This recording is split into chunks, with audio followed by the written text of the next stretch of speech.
All right, all right, all right. I think everything is functioning fully, completely. Maybe. What's up, Mike S? Ugh.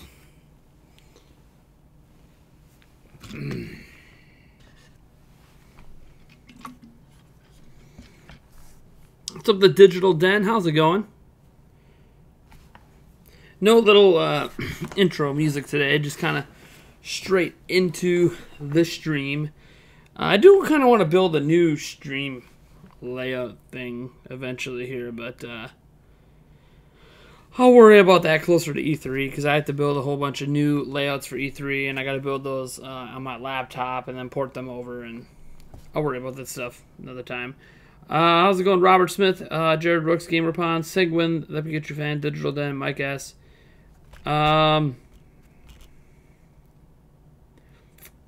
With some things changing, does that mean ALK shots off the table? Oh, you mean that am I doing shots anymore for super chats and donations? No, not now. I'm on a 90-day diet, so I'm just avoiding alcohol during those 90 days.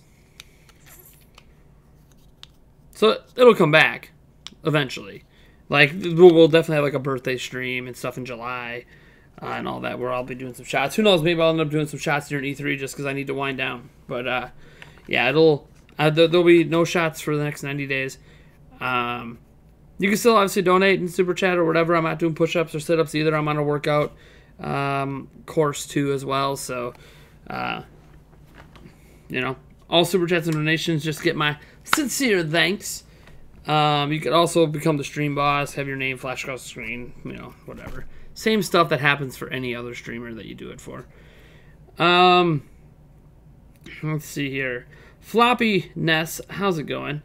I said, would you like a Sonic R port on Switch? Sonic R? What? Maybe I'm an idiot, but what the hell is Sonic R?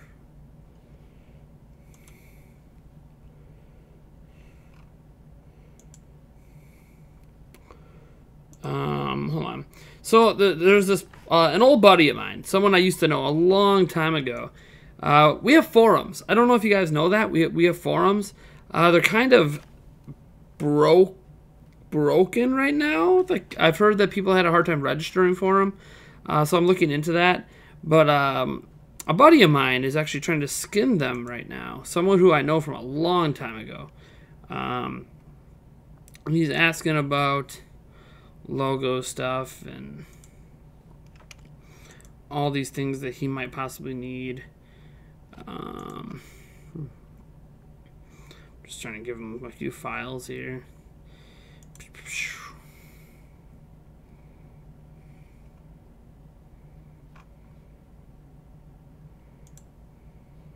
Just send him all that stuff.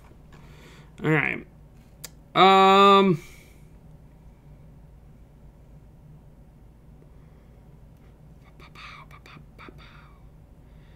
I feel the diet. I just took 2-week vacation to my friends in the city. I'm eating out like every day.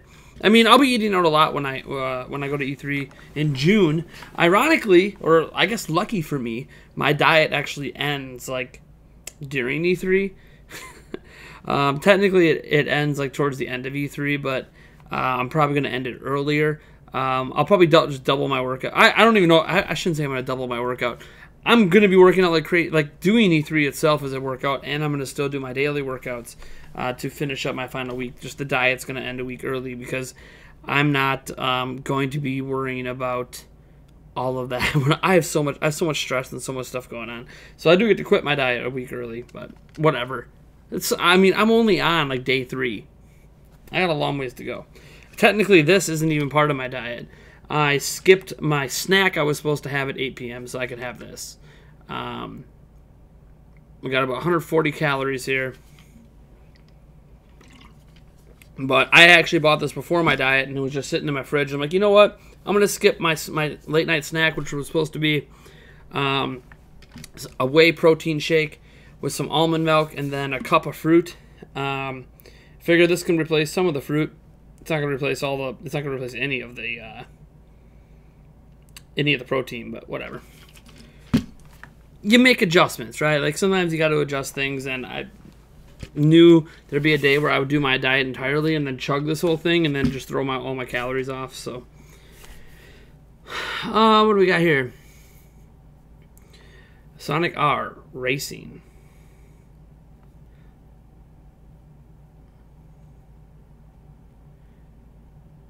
Sonic Team Racing's coming to Switch, isn't it?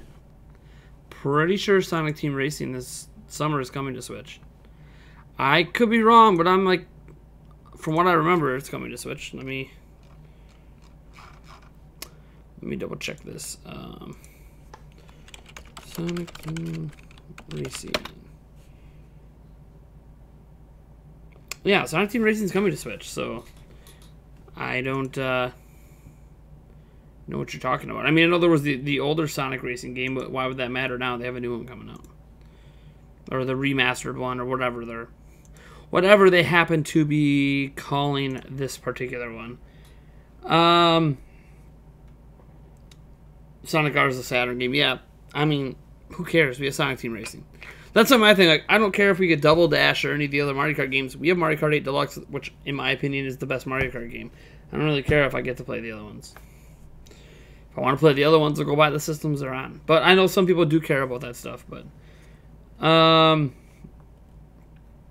what's up, Corey Baum? Jared Rook says, Mike, is that Rich with the cucumber? You know, it's interesting. The comparisons that like people comparing me to Rich from Review Tech USA, it's been extremely interesting watching people comparing me to that over the years here. Over the last 2 years, I've been doing this full time, or close to full time, because I don't really share a lot of the same opinions as Rich. I don't act like Rich. I was getting way more personal than Rich ever did. I don't know, man. I think people just draw the comparisons because I'm fat and he's fat.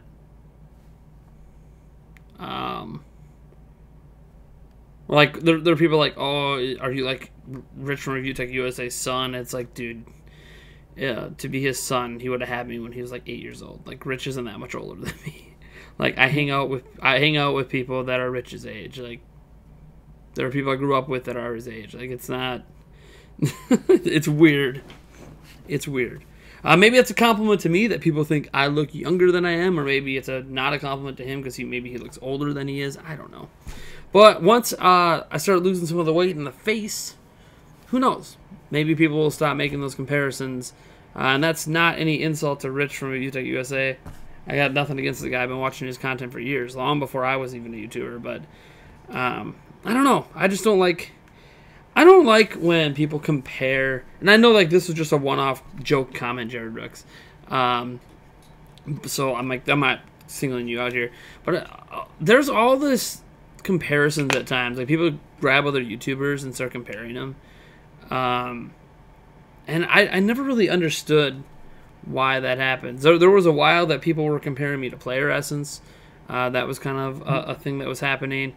And then there was a period where people were comparing me to things like Review Tech USA. And then now some people compare me to Spawn Wave.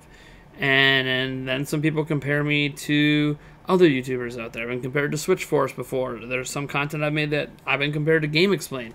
And like, it's funny watching me be compared to all these different YouTubers that do things like in the same space but do it completely differently. It makes me realize that there's really one or two answers to it. One, my content's either all over the place, which, you know, I haven't always been the most consistent in terms of when my content comes out. But I mean, I do videos on individual news topics. Now I do videos that summarize a bunch of news topics. I do discussion videos, and I've been doing individual news videos and discussion videos for the last 2 years. So that's not new. Them coming out consistently might be new, but me making them is not new. So whether I was on camera, whether it was just voiceover gameplay, whatever it was, I mean, those were always the same kind of videos. So it's interesting when I'm thinking back on this stuff, and watching all these different comparisons that people make with my channel, and even make of other channels to me or to other channels. It's like, so am I like those channels, or because I'm compared to so many different channels, does that just mean I'm my own thing? I'm my own person on my own channel? I don't know. I just make the content I want to make, and I think all YouTubers are lying to themselves if we don't say we're not inspired by other YouTubers, or we see something cool another YouTuber does and we think, man, that might be fun if I did something like that. Obviously, I draw inspiration from other YouTubers, and some of them probably draw inspiration from me. I don't know, maybe not. I don't really think I'm that special. Probably no one should look at my blueprint to success on YouTube and be like, yeah, that's the blueprint I want to do. I mean, I think I've lost like 200 subs in the last like week and a half. Obviously, I'm not doing something right, but it's okay. Like, who cares? You know, it's life. Move on. Hope you guys are enjoying the videos, though. I've been making sure they come up more consistently. The only video that was missed since I started trying to schedule things out, like Prime News at 5 p.m., was Prime News on Friday, and I had a family emergency come up. That's all you're going to know. So there was a family thing that came up, so I just couldn't get that video out, which ended up being okay. I got a different news video out instead to replace it, and honestly, I don't really mind that I didn't make one Friday because there really wasn't a lot of news on Friday anyways. So it was going to be a pretty light Prime News anyways, so whatever. If I end up not getting one out on Friday because there's not enough news, then there's not enough news. But, yeah, we got Prime News out last week, Wednesday, Thursday, today. Yeah, I think I got this thing down on a pretty consistent schedule to get Prime News out at 5 p.m. every day. So,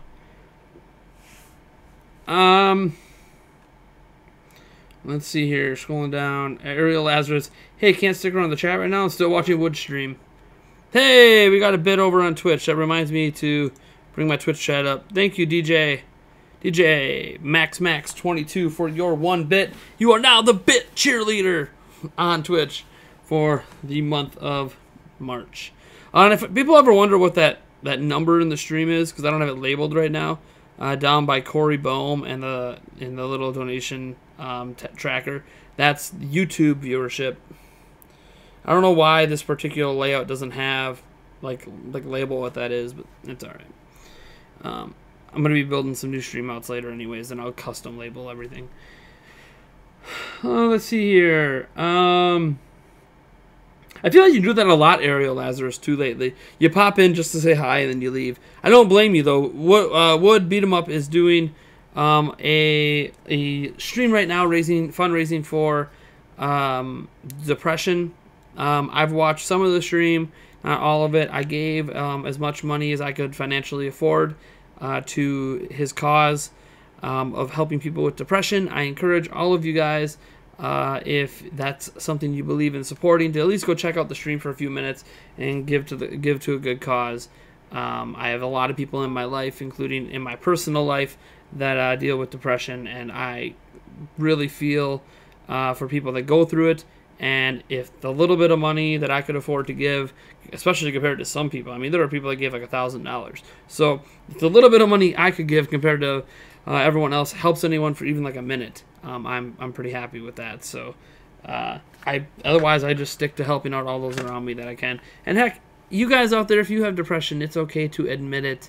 I think some people are sometimes afraid to admit it, and they kind of internalize it, and that just makes everything worse. And if you aren't sure if you have medical depression, that's always something that you can also have like diagnosed. Just make sure you're honest when you go to the sessions, because if you're not honest, then they can't properly diagnose you anyways. Zumakito, what's going on? Thank you so much for your 5 bits over on Twitch. Taking over for DJ Max22 as the bit leader over there. DJ Max also said, should I get a Switch? Should you get a Switch? I mean, that's a personal choice. Are there enough games on the platform that you want to play that justify the purchase for you? That's always the question, right? Like, unless you're a tech enthusiast wants everything. I'm a tech enthusiast. If I had the money, I would have a PlayStation 4 Pro. I would have a top-tier gaming PC and gaming laptop. I would probably already have the S10 because it's more powerful than my Galaxy Note 9. Although maybe I'd hold out and see if there's going to be a Note 10. I don't know. I'm not exactly sure if what I would, or I'd just get both, to be honest. And I'd also have an iPhone. I would have everything if I could afford it, but I can't. So for me, it's all about, does the platform have enough games? And also for me, obviously, as Nintendo Prime, this is like a job. This is my passion. I love Nintendo. So for me, I'm pretty much always going to have Nintendo systems at launch anyways. But that's because for me, all it takes is one great Nintendo game for me to want to pick up a platform. For Breath of the Wild was worth it for me. Now, granted, I could have got Breath of the Wild on Wii U. I had a Wii U. But I'm like, you know what? I could trade in my Wii U towards a Switch. And I had an awesome trade-in deal at the time with GameStop, and I ended up only paying like $100 for my Switch. So I'm like, so you're telling me I could trade in my Wii U and a couple games and my accessories? I can get a Switch for $100 and then get the Master Edition of Breath of the Wild. Well, duh, sold. Like, why wouldn't I? Because then the Switch only cost me $100. So Breath of the Wild was why I got Switch, but also because I got a huge discount on the Switch at launch. So it's up to you. Is there enough games you want to play? And Switch is kind of cool right now because if you never owned a Wii U, there's a ton of Wii U games on Switch, so it's kind of got like a dual platform thing going on right now with like a lot of the best of the Wii U games. Not all of them, but a lot of the best of the Wii U games combined with all the new Switch games and all the indie and some AAA third-party support. It's kind of an interesting platform. But again, does it have the games you want to play? That's ultimately the question. Like if you care a lot about Assassin's Creed, if you care a lot about Call of Duty, if you care a lot about things like, I don't know, Red Dead Redemption, if you care more about like Spider-Man, like yeah, there's other platforms that are probably better for you then. But and if you already own those platforms, then hey, kudos, good for you. Let's see here. What do I think of Yoshi? Says the Digital Den. What do I think of Yoshi? Yoshi Crafted World. I like the demo. I like the demo a lot. So it's really all I can say until I play more of it. I did an entire impression video on the demo. If you want to go watch that, that's where you can get all of the thoughts I have on Yoshi's Crafted World so far. Unless you're just asking about Yoshi as a character. If that's the case, he's one of my favorite Nintendo characters, and he always has been. Well, it's an on-foot racing game with interesting music. It's a cult classic for sure. Not my thing though. Oh, I must be talking about Sonic R. Sorry, Nate, that wasn't a shot. Oh yeah, some guy's profile pic was with Rich. Yeah, it happens. Where did I get the Mario 64 Bomb-On painting? That is a very good question. It is a shop on Etsy. Gosh, I've had it for so long. I'm not sure if I can even find it.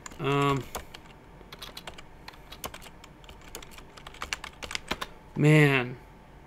Oh, there it is. Now, it's not cheap. I'm warning you. Oh, wait. I guess it depends on what you want.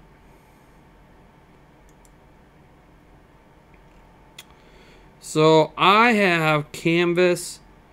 Okay. So, I have a canvas print. Is that the 12 by 12? Yeah, I think that's the 12 by 12. So, I guess it's not too bad. It's like 26 bucks. I'll give a link here in the chat here on YouTube for those that, if you're wondering where it's from. At first I thought it was the $200 one that he has, but that's actually the original one, like the very first one he ever did. He's selling for $200, and no one's bought it. Oh, really? The link is too long? You gotta be kidding me. Hold on. The link is too long. Get out of here. If I just get rid of this stuff, does it load? Yeah, there we go. All those extra things that get added. Get out of here with the link is too long. There we go. And that's also where all the Post Sister prints came from too. And I have all four. The other one is over there. It's off camera on the ground, up against the wall. We'll see. Some of it might end up in the new set. I got some exciting things going on. Oh man. I don't want to talk too much about the new set. Like, I'm really excited about it. Things are starting to come together. I don't know when the set's going to debut. I don't know. I don't think it's going to debut before E3. If it does, it'll probably be for the betting special for E3. But I'm thinking it might be a post-E3 set. We'll see. It depends how how much of it we can get together. The set doesn't need to be finished to use it, but it's going to be one of the most professional set, or it will be the most professional set I've ever built. Like, for those who don't know, I really should get my studio cleaned up here. I know I say that a lot. I just need to actually do it. And then do a little tour quick. Prime News is just recorded against a white wall with a flood lamp that I changed the LED colors on. And only like certain colors show up well. A lot of colors look the exact same on camera. So Prime News is a pretty simple setup. And then the other setup, you can kind of see it back there with the table where we do the podcast. Where I used to do Prime Answers. Now I kind of do Prime Answers right here because I don't really do a lot of videos right here anymore. So that's a set, and that's just literally like, oh, here's my collection of games and gamer stuff, and then let's put a table in front of it with the Nintendo Prime blue painted wall. I got these shirts back here. That was just to put something on the wall. It wasn't because I think it's cool or decorative. I just thought when I do live streams or videos right here, it looks weird just having a big blank blue wall in this section.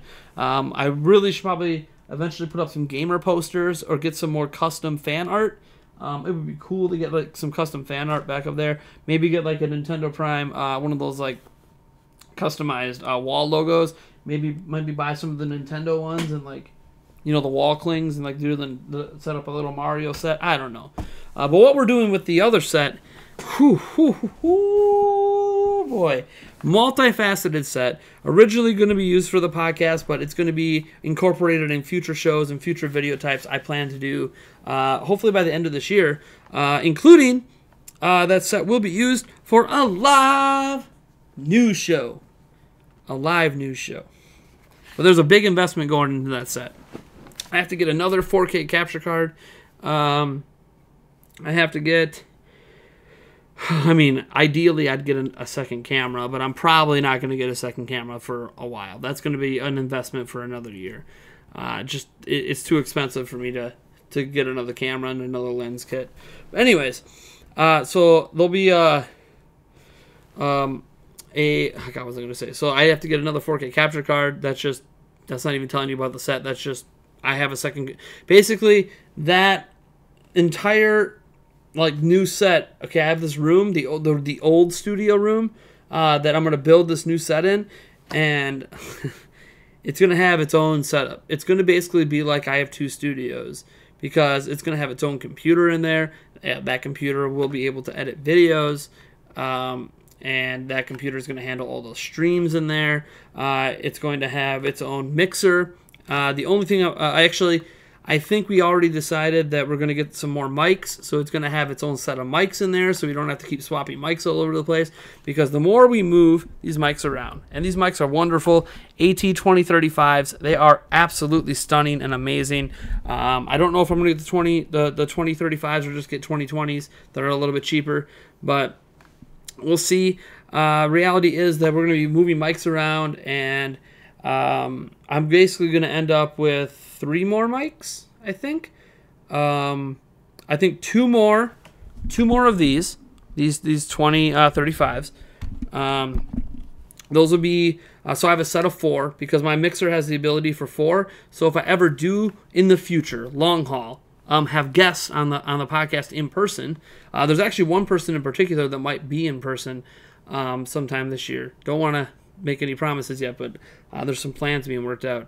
It'll be nice for them to be able to use the same mic we're using, so we can each have 3 awesome mics, and then get one AT2020, and that's because these mics are made to be talked in like this. I'm talking softer so I don't blow your ears out, but these mics are made to be talked in like this. They're not made to be like set over here like I do. So basically what's going to happen is I'm going to have the AT2020 set up probably for the Prime News set, because I'm getting away from my lapel mic on that. AT2020 is a bit better for having some space between you and the mic.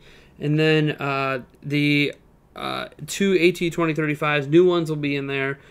This mic will be, I'll probably keep this mic here for now. I'll have the AT2020 there, and then the other AT2035 I have will be put probably back on this desk. I don't know what's going to happen with this set yet. Once that set is built in there, because right now I basically use it for podcasts and discussions. I'm not sure what's going to happen with that set. I got to think of a use case for it, because when that new set is built, it's going to be just the podcast for probably a couple months. But there's a live news show I want to do. We have actually a Patreon stretch goal for it. Can't remember what it was. Is it 800? No, I think it's 1,000. I don't know if we'll ever hit $1,000 on Patreon, but if we did hit $1,000, I would have a live news show twice a week, at least, maybe 3 times a week, but twice a week for sure. That would take place in that studio, and also there's some soundproofing stuff I'm going to get for in there. We're not going to go with the squares. I have a bunch of like the little square soundproofing things. I'm actually going to get these. You can buy like these sheets that you can basically just attach to the ceiling. Then you cut holes out where you need to cut holes out for like air vents and stuff. So that's probably what I'll get for soundproofing in there. It's going to be, the set's going to be so nice that all my other videos to me are going to feel like I'm lazy in comparison. But that's okay. You know, I'm a small-time YouTuber. The set doesn't make the content, right? You know, what's important is the discussion, the talking, the lighting, the camera quality, the mic quality. That's all great. How pretty it looks, whatever. That's all great. Obviously, that doesn't affect how good the content is. Just affects how good it looks. But there's some things in there that we're going to make fully adjustable to be used for multiple shows. I can't wait to show that off. Man, it's going to be crazy. It's a big investment as well. Might be a bigger investment than this E3 trip, but we're looking at some opportunities here that are going to enable us to afford to pay for that, that don't come to fruition until like July. I wish they came to fruition before E3, but yeah. Pretty excited about that. That's why I'm bringing it up. And I just talked about it way more than I wanted to, because I don't want to give any hints away at what that set's even going to look like or what we're buying for it beyond like the base audio equipment. And basically it's just repeat of equipment I already have that I just need more of. But Foxy Lopez says, hey, which is better, Super Mario Galaxy or Mario Odyssey? I think Galaxy 2 is better. I think Odyssey is better than the original Mario Galaxy. I don't know. Is that a hot take? I don't even know if that's a hot take. DJ Max gave another bit, and he just keeps asking, should he get a Switch? I already answered the question. Are there enough games on Switch that you're interested in? That is how you answer that question. I'm not going to sit here and be like, hey, look, you know, go pick up a Switch. Like, oh, go, yeah, of course. Like, I've owned a Switch since day one. I love it. I'm completely happy with it. Doesn't mean you're going to be happy with it. You need to do some research for yourself. I can answer particular questions about the Switch, but I can't just tell you without knowing you and knowing your likes and knowing your tastes and knowing the games you're interested in, knowing how you like to play. I can't sit there and be like, oh, you should buy this, when I don't have any information to tell you if you should buy this. I can answer questions you have about Switch. If you have questions about the Joy-Cons, questions about certain games, I can do that. But I can't just like outright be like, go buy a Switch. I mean, if you're like me, then you would already have a Switch, so I don't know what to tell you. Let me scroll down here. Corey Bohm said, I think you are just like Nintendo Direct. What, inconsistent and never know when you're going to shine?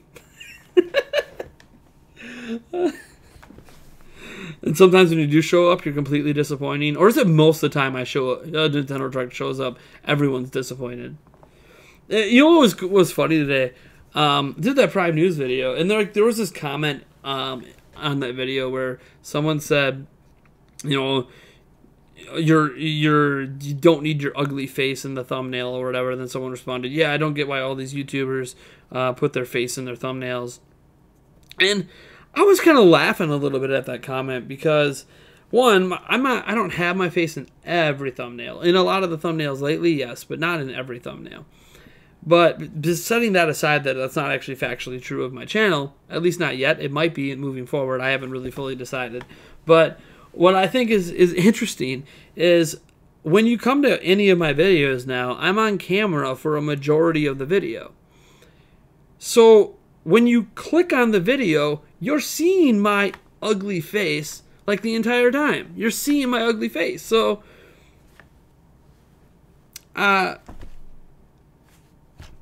if you're not interested in my videos, you're not clicking on them. Like, Why does it matter if my face is in the thumbnail or not? It makes it easily recognizable that that's a Nintendo Prime video.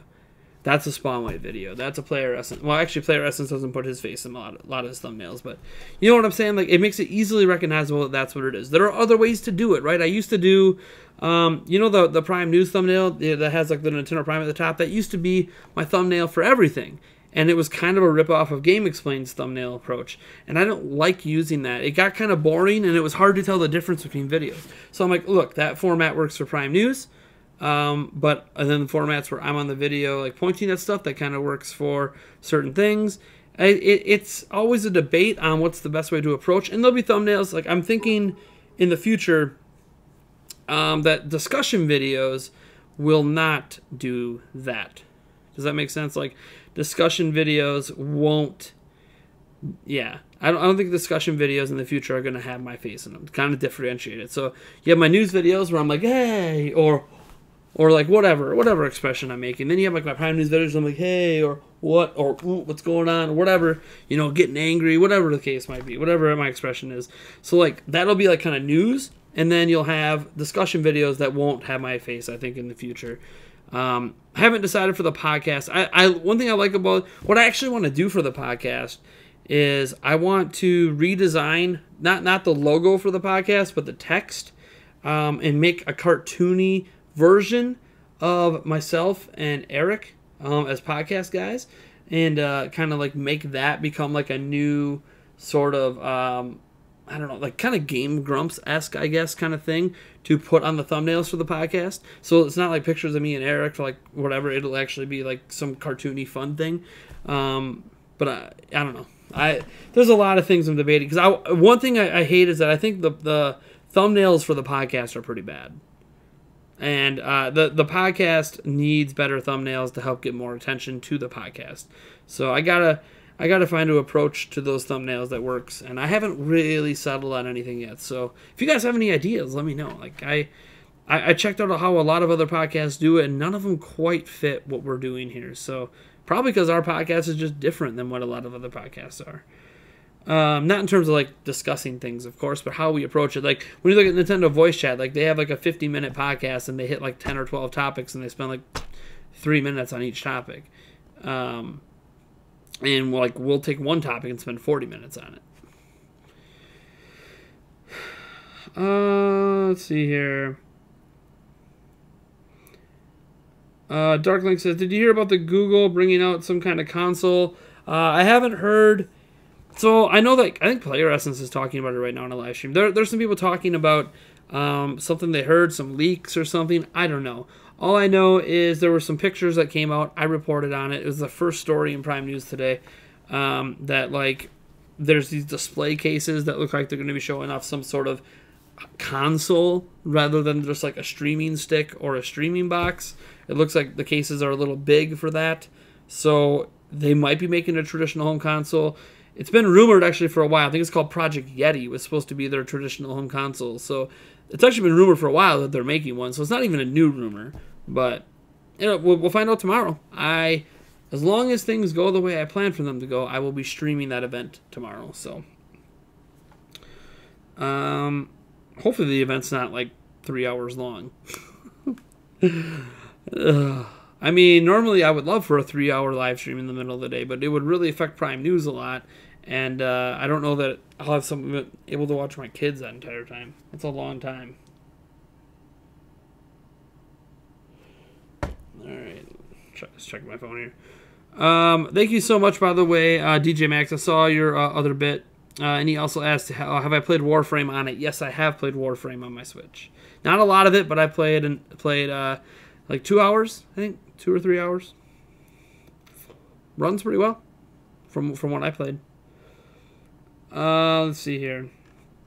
Yeah, a lot of people chatting today.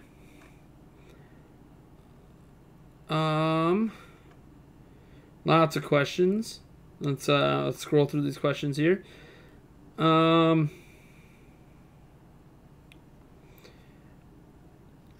Hodgins says he's been loving the content lately. Keep up the great work. Thanks, man. I think, like I said, the big focus on this week is just getting consistent. Getting in that flow of knowing what I have to do every day to maintain my schedule while also, like, in this week, this is actually a great week to challenge myself for this. So my kids are home all week, okay? It's spring break. I don't like talking about my family anymore, but it is spring break. So this is actually a good challenge for me to see what summer is going to be like. If I can make it through this week with a consistent schedule, I have no excuse to not do the same during summer. So that is my goal right now, is to get consistency now. It should get easier next week. And then it should be, I should at least know I have the ability to maintain the schedule heading into the summer. Let's see here. On one of your thumbnails, had someone else holding the Switch and you in front. It looked like your hand. Yeah. In hindsight, I probably should have chose a different Nintendo Switch image there. That was the stock one Nintendo released ages ago with the two hands. I probably should have just used a stock photo of just the Nintendo Switch, but oh well, it happened.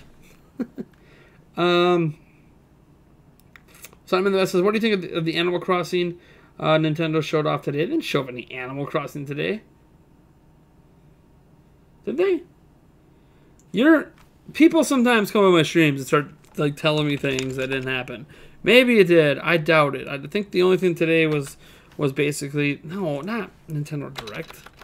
It's funny. I must look up Nintendo Direct stuff a lot.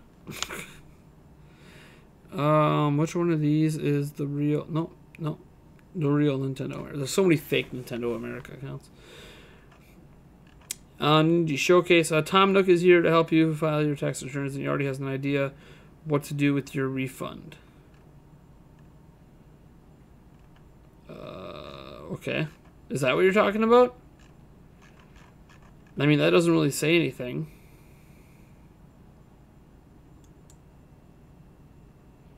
And when you click on the link, it's just linking to the Switch page. So it's just like it's just Nintendo using Animal Crossing and Tom Nook to tell people to buy Switch with your tax return money.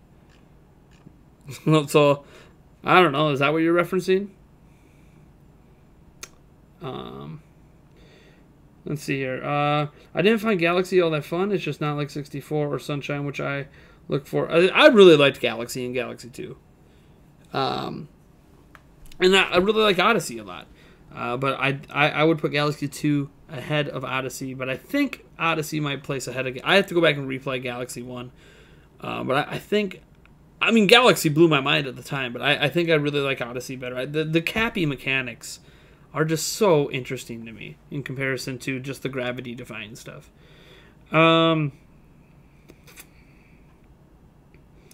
Midnight Venus Animation Inc. Hi there, I'm guessing you're trying to say remember me? I don't know if I do remember you, if I'm being honest. I'm not trying to be mean there, I just don't know if I do remember you.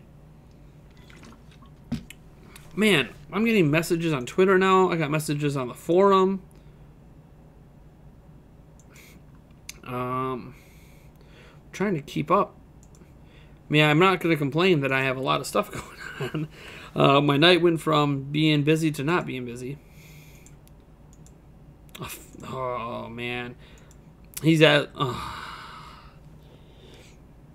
for something I don't have right now.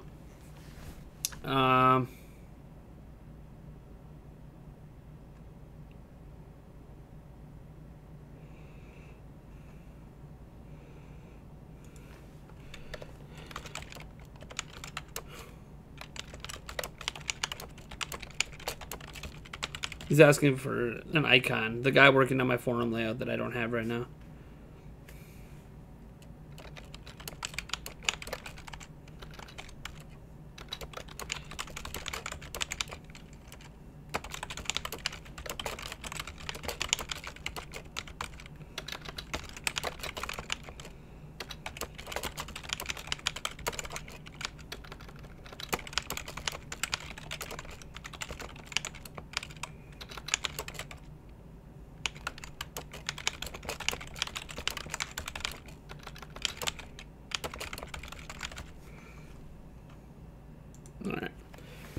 Had to respond to him here because he's actually doing this out of the kindness of his heart, trying to make things better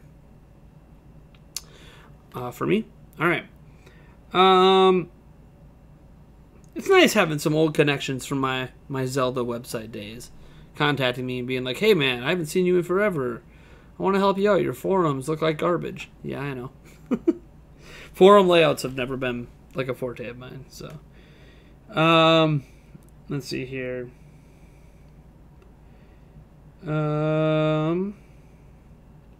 What is better, Wii U or Wii?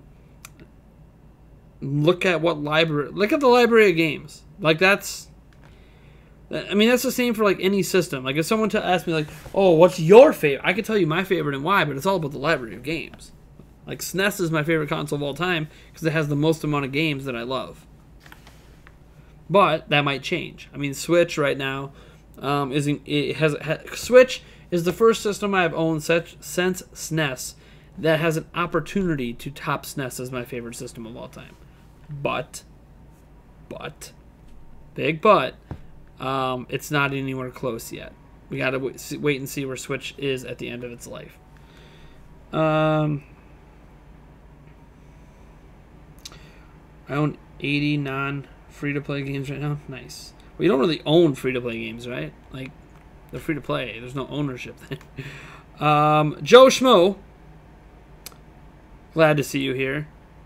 Just reading the very beginning of your comment, I'm like, am I surprised to see you saying that? You're not. I'm not going to say you're someone who hates my channel and hates my work. You have said positive things sometimes. But you are definitely someone who is not afraid to be critical of my work. That's okay. He says, why do you censor people? Yes, the people who talk about politics and religion should get banned. But if you see a troll saying stuff, leave him be. Censoring him shows a sign of weakness. I don't know where that comment's coming from. I think the only person I have banned in the past year, well, there's basically been, I shouldn't say the only person. The only person in the comments of my videos I have banned is a person who attacked my children and my fiance in a video. I banned him. But the only time people get banned, like I guess, are during live streams. Like if someone comes in and they're being extremely inappropriate, the only way to stop them from being inappropriate in the chat is to ban them. It's not really showing a sign of weakness to do that. It's about keeping the peace in the chat. Like if you have a troll, right? You calling them a troll. If you have a troll come into your live stream chat and they're spamming the chat, and you can time out them all you want, right? Like, but they keep coming back. Timeouts are temporary, so they keep coming back. They keep disrupting the chat. Why should I, as a content creator that has the ability to just get rid of them, have to keep putting up with that and have to keep subjecting the people watching my stream with it, right? I shouldn't have to do that. That's a dumb thing. Why would I purposely make my streaming experience worse for those watching and participating in the chat by being afraid to just outright ban that person from being able to talk in the chat? So I do. In terms of comments on my videos, I don't really ban or censor anyone per se. We don't allow a lot of swearing or anything, but YouTube doesn't like it. Basically, that's YouTube's rules. YouTube doesn't like a lot of it, so we just kind of play by YouTube's rules so my channel doesn't get in trouble. But I don't censor people in the comments. If people like put up a comment and you see it for a moment and then it vanishes, I didn't do that. Google's filter picked up that comment and said, that's an inappropriate comment, we're going to hide it. And then it's up to me to manually go to the back end and manually review those comments to approve of them. And I do this once in a while. I don't do it all the time, because every time I go to that back end, there's like 18,000 comments for me to sift through, and I'm not going to take the time to do that. Basically, most of the comments that got picked up for swearing, got picked up for derogatory words, and honestly, I'm okay if that stuff doesn't appear on the channel. I'm not banning the person. They just need to talk better if they want their comment to appear. There are some people that just get picked up for they posted a URL. Like if someone was, oh hey, just to let you know, like, you know, a correction to your story, here's the source for the correction, blah blah blah blah. Like they'll get flagged because YouTube automatically flags comments that put or comments or on the channel that have URLs in them. I do check those, and most of the time I approve of them. Like there was one today that talked about how one of the stories on Prime News I had was debunked, technically wasn't debunked, but I understood where they were coming from, so I approved that comment. And I'm like, hey, look, like, it's okay that, you know, you think this and you're going against my news. It's not a big deal. You provided a source. Thank you so much. I love when people source their information.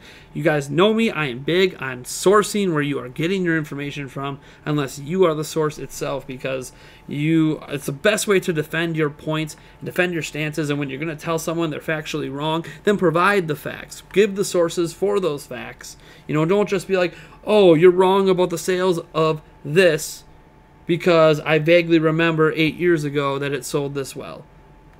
Where's your source, right? Like, I love when people put links, but YouTube doesn't like when people put links because they think they're spamming. They think they're advertising their channel, which we don't allow people to do, because YouTube doesn't want people doing that. They don't want people growing their channel by advertising it on other people's channels. It still happens. People find a way to do it without putting the link in. I've actually been told, like, a good way to grow my channel is to go to, like, Game Explain, start becoming a regular commenter there, and then people start to recognize me, and they'll click on your name, and they'll discover your content. But see, that's more organic. You're not advertising your channel, but I know if I went to Game Explain's channel and started becoming a regular commenter, I would be doing that so people would click on my name. So I know subconsciously I'm doing that to grow my channel. Maybe it's something I should be doing. I don't know. It's a good organic way, I guess, to grow. But if I started dropping links to my channel, YouTube doesn't like that. Let me see. I'm addicted to Smash Bros. Ultimate. You're 300 hours into the game. Nice. Gosh, I haven't played a game of Smash in a while. I probably should do a stream of Smash at some point in the next week or two. Maybe play with some of our patrons. So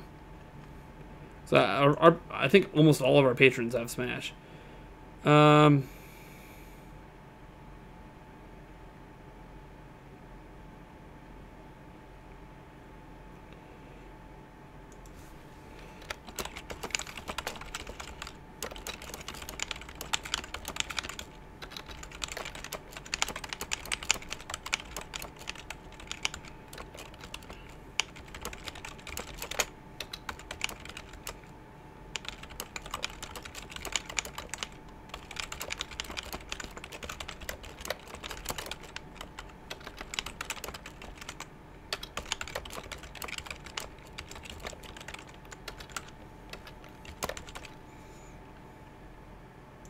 All right.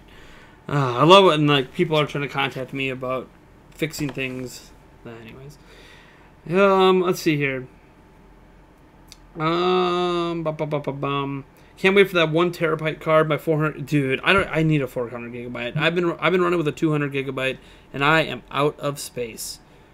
I am way out of space. I need a 400. I need a terabyte. I don't know. They're expensive. I mean, the 400s are actually getting really affordable, so I'll probably pick one up. I'm kind of waiting for Black Friday. I'm hoping Black Friday this year, the 512 or whatever drops down to below 100. Then I'll pick up a 512. I'm trying to hold out until then. I don't know if I can. I'm trying to buy a lot of my games from here till then physically, which means I'm missing out on a bunch of indie games. But oh well, there's a ton of games coming this year. Let's see here. You missed something. Go on Twitter to see Nintendo America. I did. I'm on Nintendo America's Twitter right now. So their pinned tweets, obviously, about the Nindy Showcase. 7 hours ago, they have the Tom Nook is here to file your tax returns, and he already has an idea for what to do with your refund. Hashtag Nintendo Switch, then they link to the Nintendo Switch homepage, which the very first thing on that homepage is buy a Nintendo Switch, $299. So that's them telling people to go buy a Switch. Scroll down. Every level in Captain Toad Treasure Tracker Special Edition can be played with a friend. So advertising the DLC for Captain Toad. Scroll down 13 hours ago. Fire Emblem Heroes ad. Scroll down 14 hours ago. Them retweeting the Nintendo Versus channel about their Splatoon 2 demo. Scroll down even further. They talk about the Pokemon Play Zone. Blah, blah, blah. Scroll down further. Another retweet of Nintendo Versus talking about the winners of Splatfest. Then we're all the way to 2 days ago. And again, the Pokemon Play Zone, then retweeting Nintendo Versus, Nintendo Versus, Nintendo Versus. So I didn't miss anything. Not on the official Nintendo America Twitter.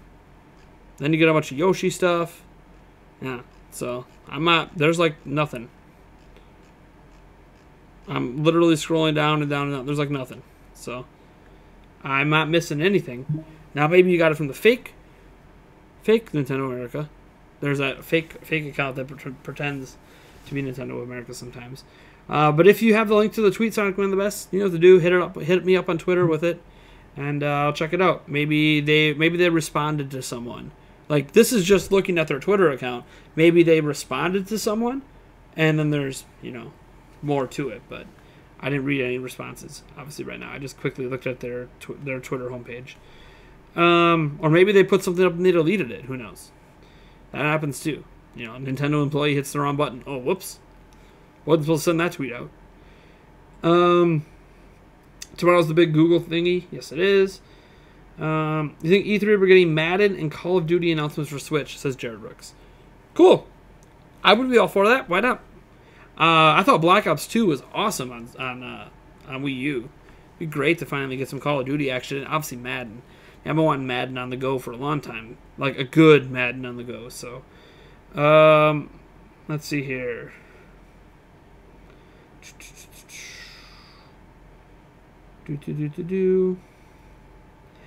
And then I mentioned Nintendo Montreal the other day after doing research.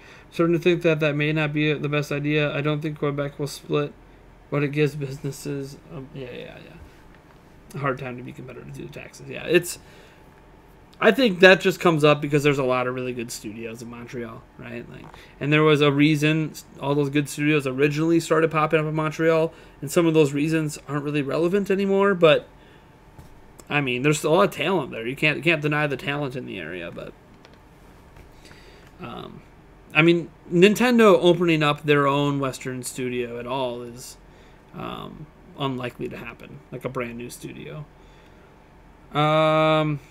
Let me see here.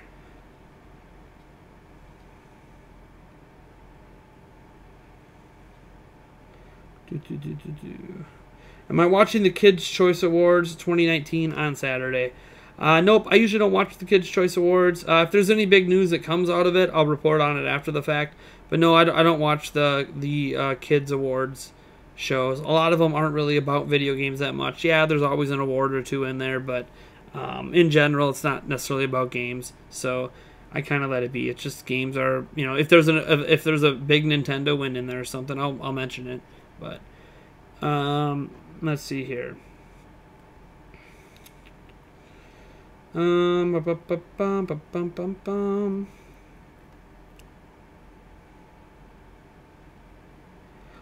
Joe Schmo, who was responding to Midnight Venus Animations, think about the games that might win there, you know, like Fortnite or FIFA, Call of Duty, or Assassin's Creed Odyssey. For starters, Call of Duty or Assassin's Creed Odyssey don't win at those events. It's Kids' Choice Awards. They don't choose games that are rated too high for kids to play. So when you talk about how, like, oh, Red Dead 2, like good games like Red Dead Redemption 2 or God of War, like, yeah, those games are rated M. They would not be qualified for Kids' Choice Awards. This is why you always see kid-friendly games win at Kids' Choice Awards. Anyways, I digress. I mean, you got to remember, Kids' Choice Awards are about things that are popular with kids. So, like, why do you care? Like, that's the thing. I was like, oh no, the kids choose a game that's popular because they enjoy playing and enjoy what they enjoy. Like, I enjoyed a lot of things when I was a kid that adults thought were stupid. So, I mean, I probably enjoy a lot of things right now that some adults think are stupid. Let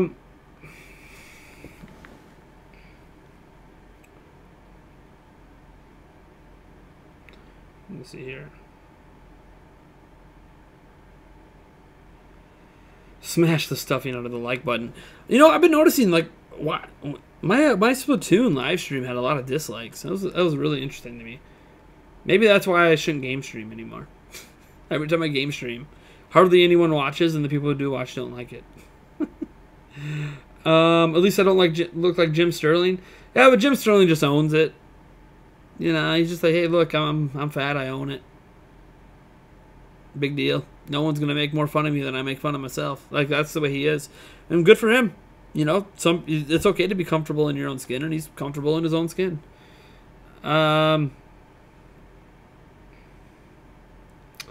Nate, is something like the HP Pavilion. HP doesn't make Intel Core 3s. You need to tell me what the which Intel Core i3 are you looking at? Like the actual processor generation, you know, for me to tell you if it's okay. Just saying, like, there's many different types of HP Pavilions. I mean, you could be talking about an HP Pavilion from 10 years ago, you know. I'm not going to be able to tell you anything off of that. Generally, I would say go with an i5 for editing purposes and live streaming. Or if you want, I mean, if you're trying to build a budget, you go Ryzen.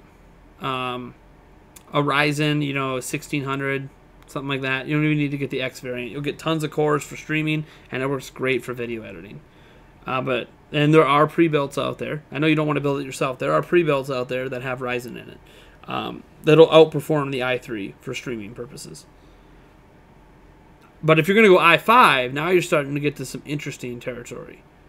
Like an i5, was it 8400 or 85K, 100K, whichever. There's so many. Intel is, like, just keeps messing me up with all their numbering schemes. The 3730, the 3770K, like, oh my god. It gets so confusing. I almost have to have a chart in front of me to make sure I'm not getting confused. The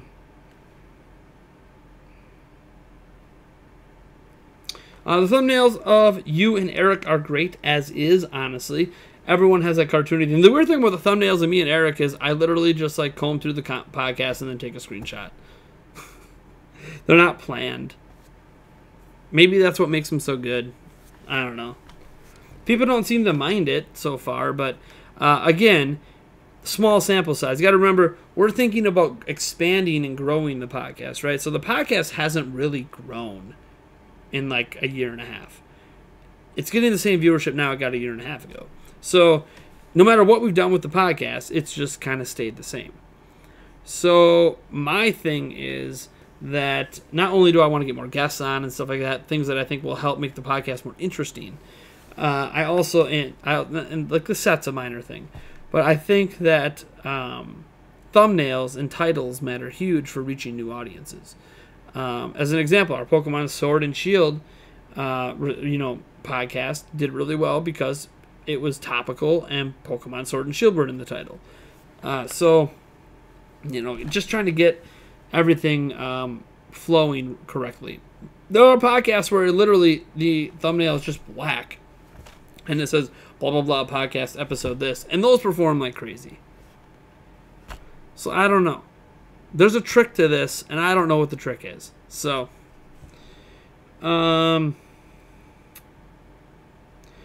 should commission one based on Mario and Luigi. Mario and Luigi. Are people talking over Twitch? No. I think that's my forum. Every time that noise comes in, I think it's a message in my forum. Maybe. Yeah, it is. All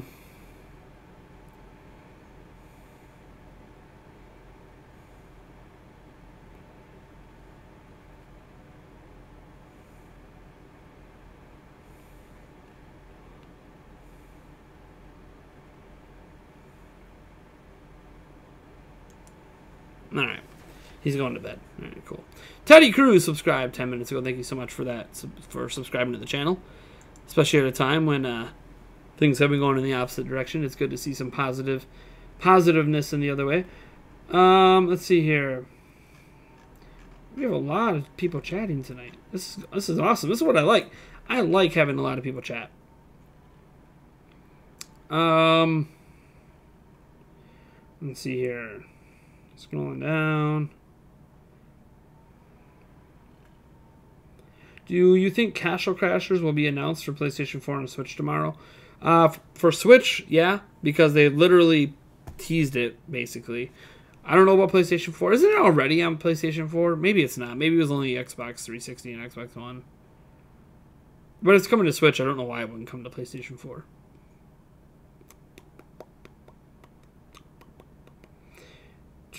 Do I think the new Sonic game will be Sonic Adventure 3? No, I do not. I don't think they ever want to use that name again because there is a lot of animosity towards the Sonic Adventure name. I know some people love it, but I think it'll be something new, which is always scary because it feels like every Sonic game is like a completely different direction from prior Sonic games. It's like they can't build on themselves and make what they have better.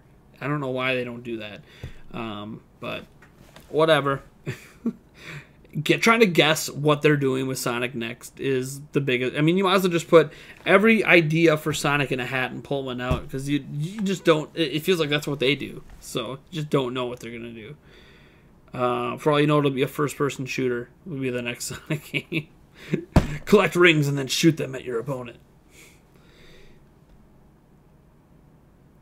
What game do I hope to come out of Wednesday's showcase? I have no idea, Chris. I don't even know what indie games we have to look forward to. I've not paid a lot of attention to the indie scene. That's why I didn't give like any games when I talked about it the 2 times today, because I don't know what's coming. I haven't paid enough attention to the indie scene. I mean, I see indie announcements all the time, but they're already announced. So I just want to be surprised with something new. It'd be cool to see what Playtonic's working on, right? Like, so Playtonic did Yooka-Laylee, and they keep hiring more people. So what is the project they're working on next? That I'm curious about. I don't know if they're ready to announce it right now, but it would be interesting to see it announced in an indie. I'm sorry, it's a showcase, not an indie direct.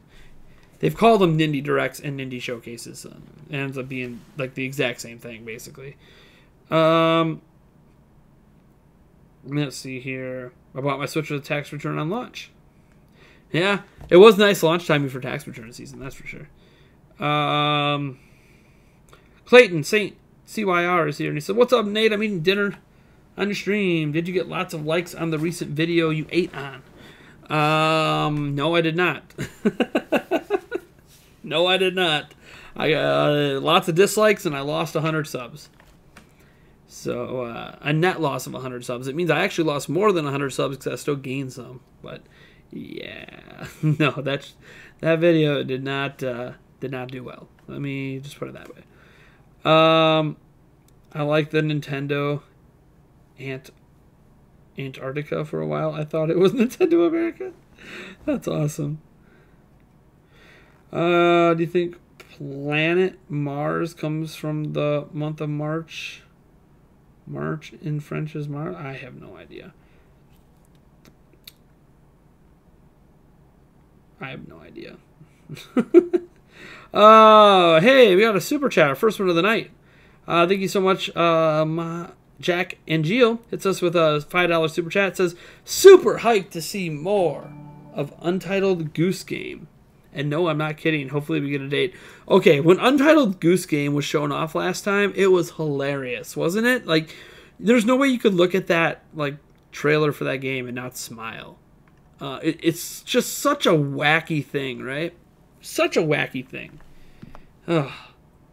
So yeah, that'd be interesting. I bet we'll see more of that, because I think we saw that in the last one. It definitely looked like it was pretty far off, but let's see here. Never seen anyone.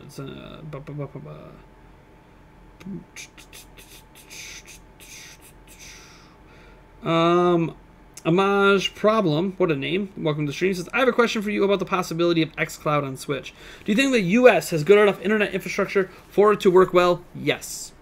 I was running Google Project Stream through Chrome on a laptop at McDonald's at 720p and 60 FPS without a hitch.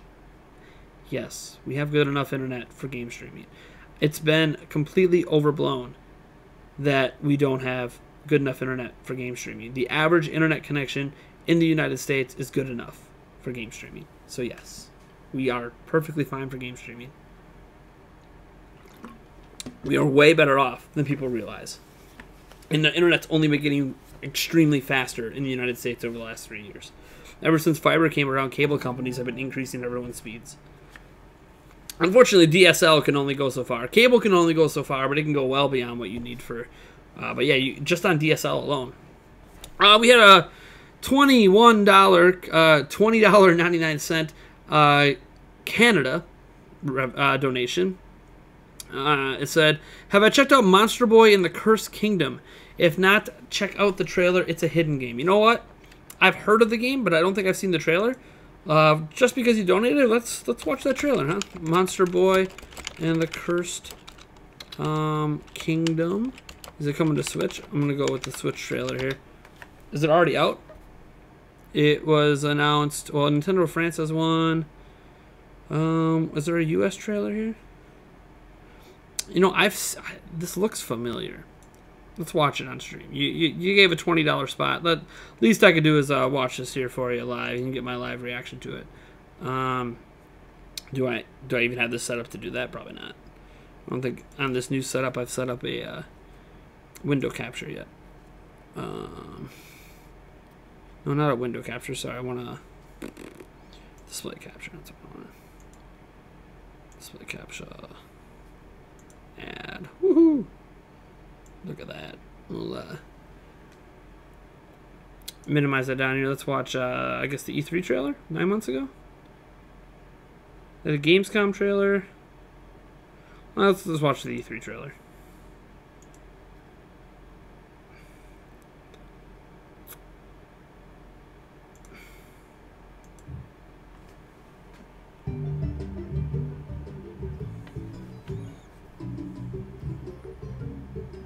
Okay. Transformations or something? Okay. I think I've seen this. At least I've seen those cutscenes or wherever they are. Gameplay doesn't look familiar. Okay. Side-scrolling platformer. Combat.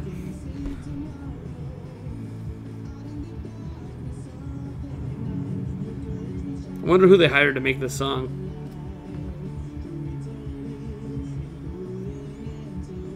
This sounds like an intro to an anime or like a cartoon, doesn't it? This song.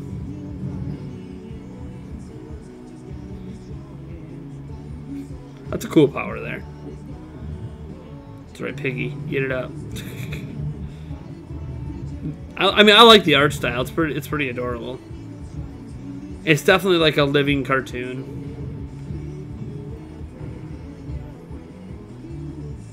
15 hours.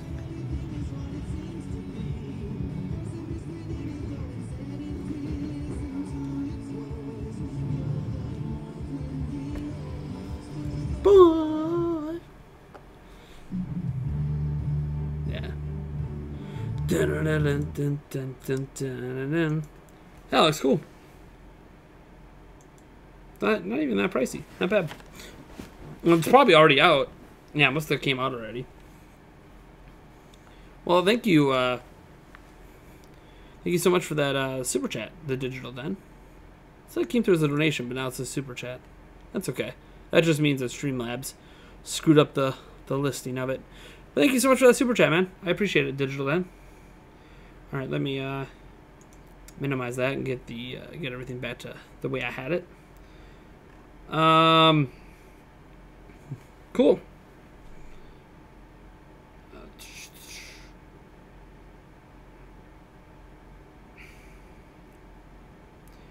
Let me scroll down here. Do you upload your podcast to actual podcast apps, says Timelight Gaming? Yes, our podcast is available on iTunes. It's also available on the Google Play podcast app. It's available on the Podbean app. It's available in a couple other places too that I can't remember because it just automatically gets uploaded to those places. So, yeah. It's available in the most popular ones, and then it's available on a few other obscure ones as well. The only place we aren't is SoundCloud. I know some people would like us on SoundCloud. I've been having some logistics issues getting the way I currently handle the podcast to also be good on SoundCloud. So it's not, to make it work, I basically have to upload it separately, and then SoundCloud wants to charge me extra money. My podcast is too long. It's just, I don't really feel like dealing with the headache. I already pay like $14 a month to have my podcast be automatically put everywhere. So I'm good. And then we have the YouTube version, of course. I think you need to add in more fun to your content. Funny people for your personality to feed off of and goof off with. I mean, that's always a nice sentiment, Spencer Moore. This content at my channel is always going to be primarily me. I live in the middle of Wisconsin. I don't live in a more populous place where there's a lot more people I can draw from to have on, let alone do I have a lot of really good connections in the YouTube community that have time. I know a lot of people in the YouTube community, but they're all busy. So them working around my schedule and me working around their schedule usually doesn't end up working out. So you end up with just me. Now, can I be fun sometimes? Can I be funny sometimes? I like to think so, but that's not all of me. And I take this job seriously, and I like talking about games seriously because I take video games seriously. So it's easy to say that I should add in more fun to my content, funny people, blah, blah, blah, but this content's always going to be me. And you're either going to like that or you're not. I will admit, when we had Darren on the Nintendo Prime podcast, the Nintendo Prime podcast was better. Not a slight to Eric. Actually, what it was is that Darren was the perfect mix of personalities for me and Eric. When we started the Nintendo Prime podcast, it was me, Eric, and Darren. And I don't know if you guys remember Darren, but Darren's personality was the perfect like mesh with Eric and me that balanced everything out. It was great. But then I've never been able to find a new Darren. So I've had other people come on, but none of them haven't really been that perfect balance. So who knows? Maybe we'll find that perfect balance eventually. But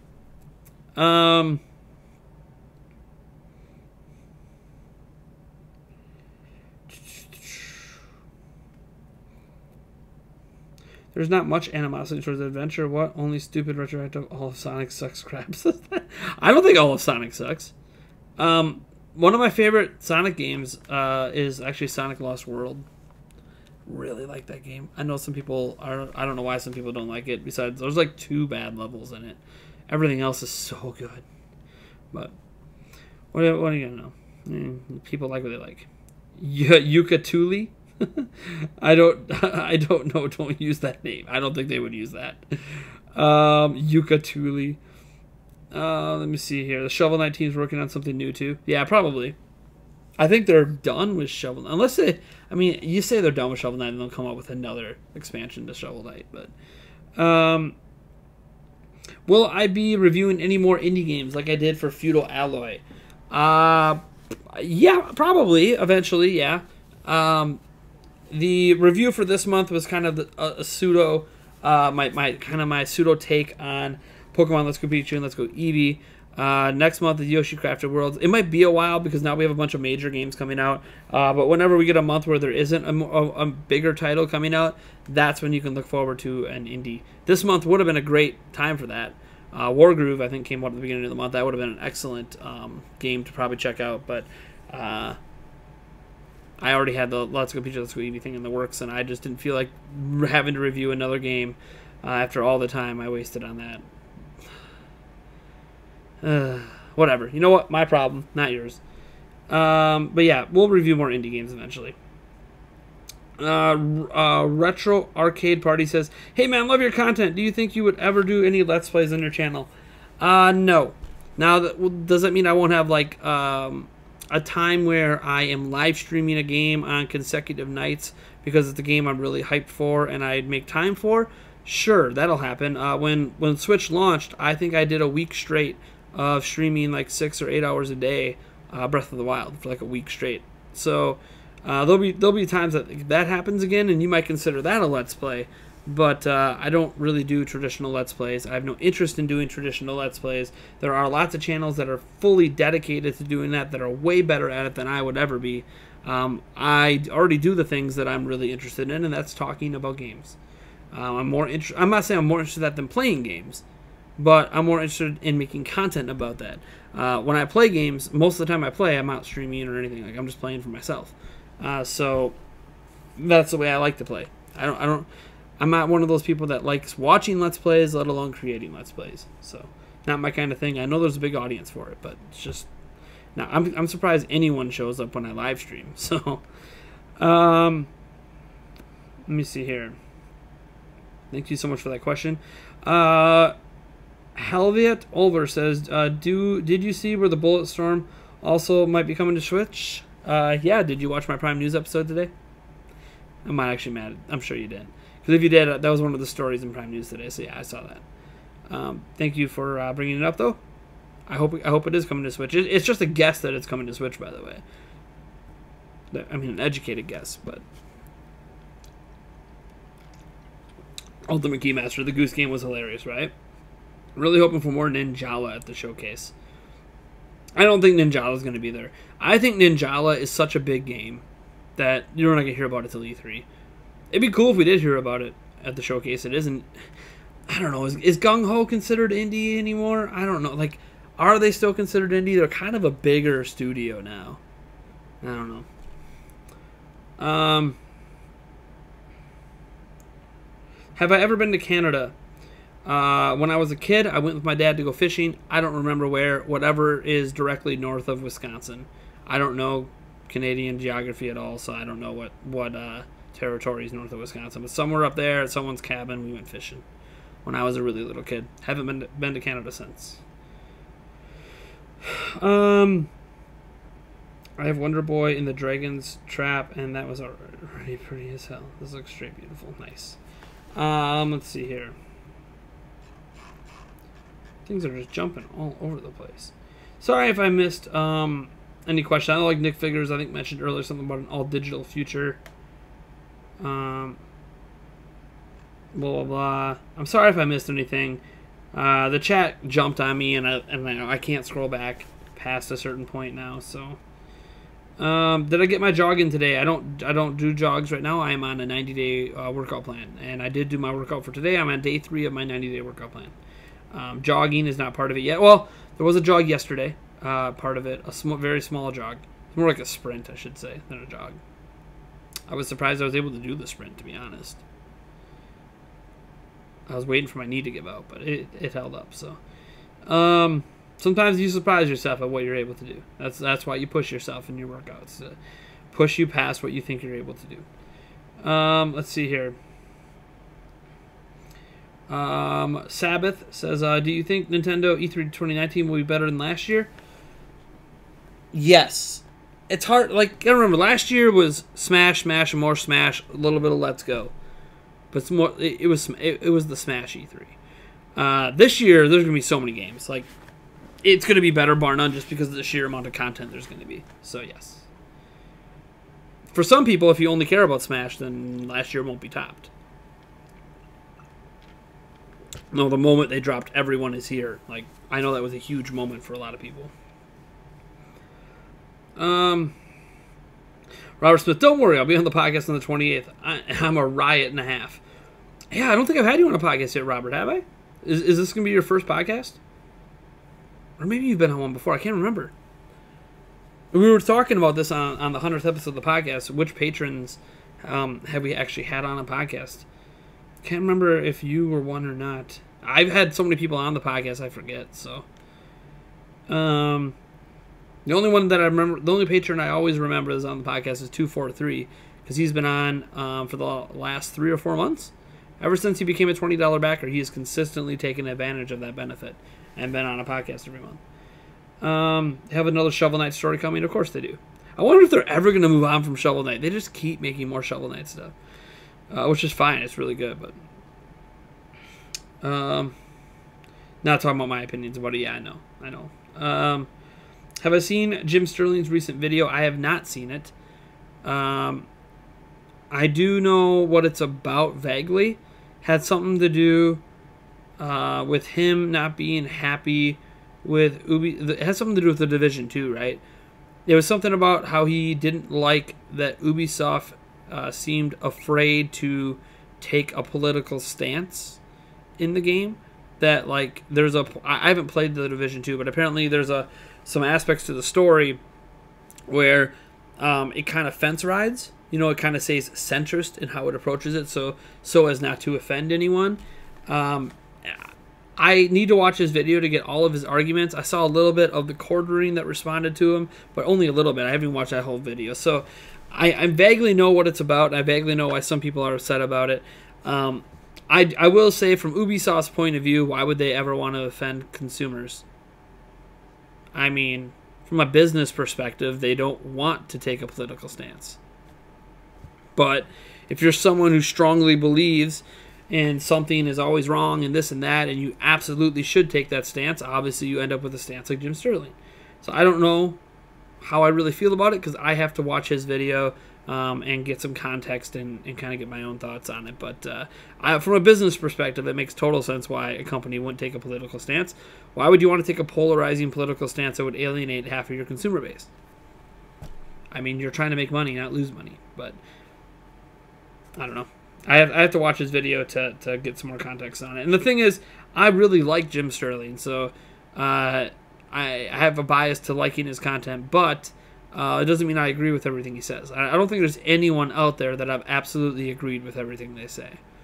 But it's okay to have a difference of opinion, too. I mean, you got to remember, a lot of his videos are opinions. Like, they're his thoughts on where he thinks the industry is going wrong or where he thinks the industry is going right and what he thinks is good and what he thinks is bad. It's all opinion. It's all opinion, and that's fine. So you're going to agree with some stuff, you're not going to agree with some stuff. Let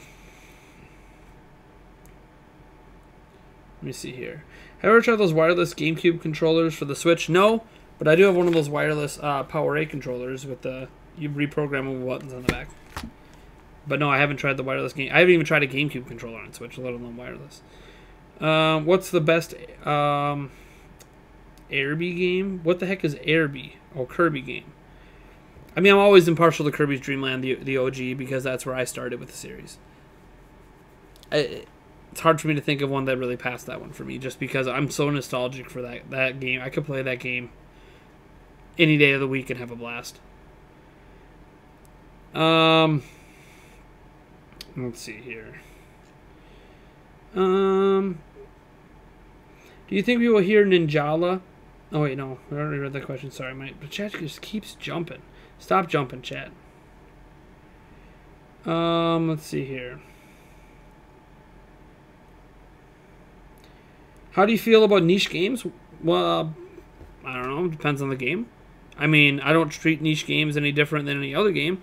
I do understand why companies sometimes don't continue to make the games because they're worried about making money. But niche games are great. They fill in holes in the industry for people that are into it. So, yeah, niche games are cool. Edward Norton says, do you think we'll hear Ninjala in the next Nintendo Direct? No. I don't think... Well, the soonest we'll hear about Ninjala is E3. I don't think we're going to hear anything about it till E3.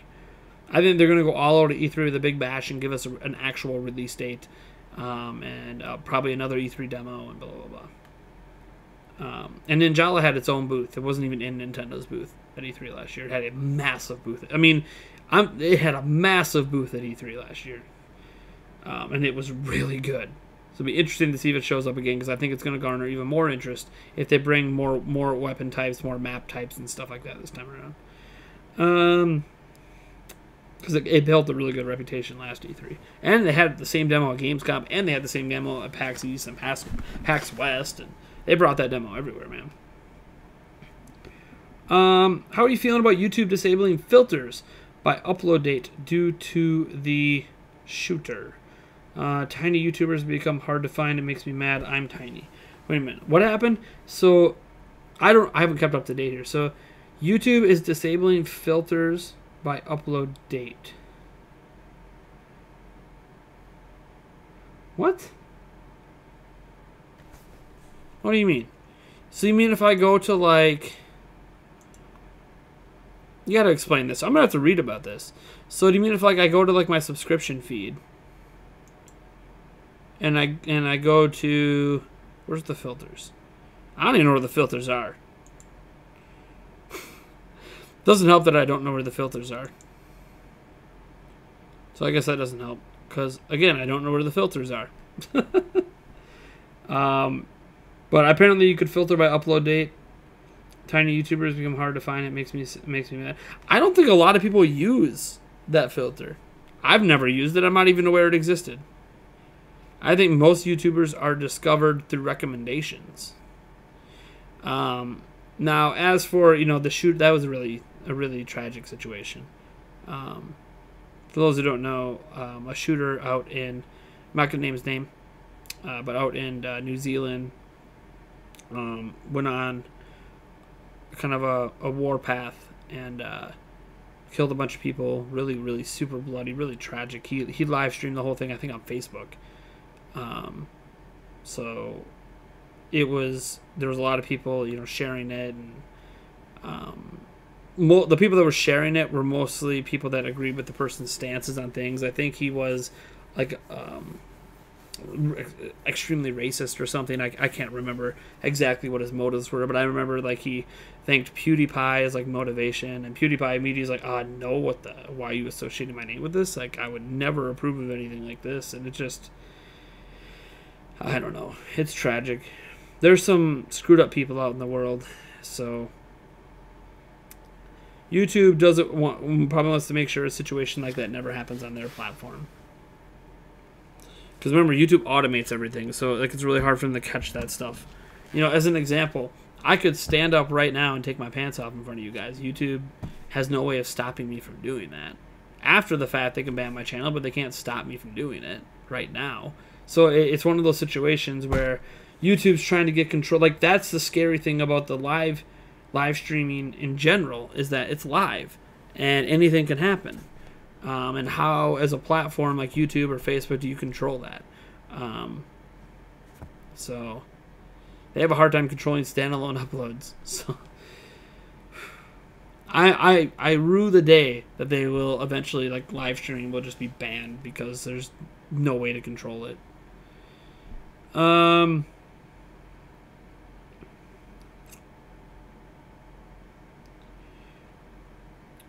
Review the podcast on iTunes.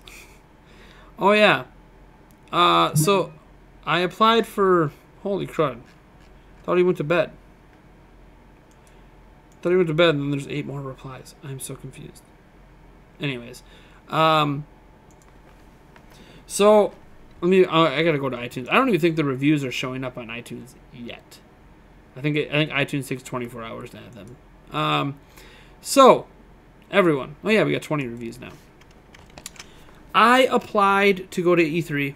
We're going to E3 anyways, but I applied for a media badge for E3 as a podcast. One of the requirements to go to E3 as a podcast, they go through all of the different ways that you have a podcast, and they like to see 50 plus review ratings, customer ratings on iTunes.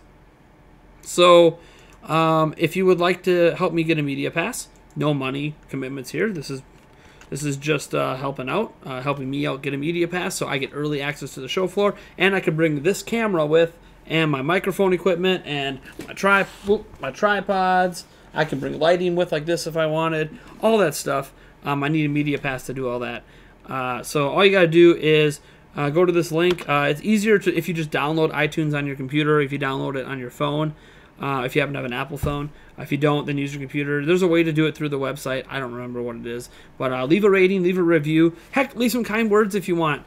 Obviously, I prefer if you watch an episode of the podcast before you do it. But even if you haven't, it's just a way to help us get to that 50-plus rating mark before the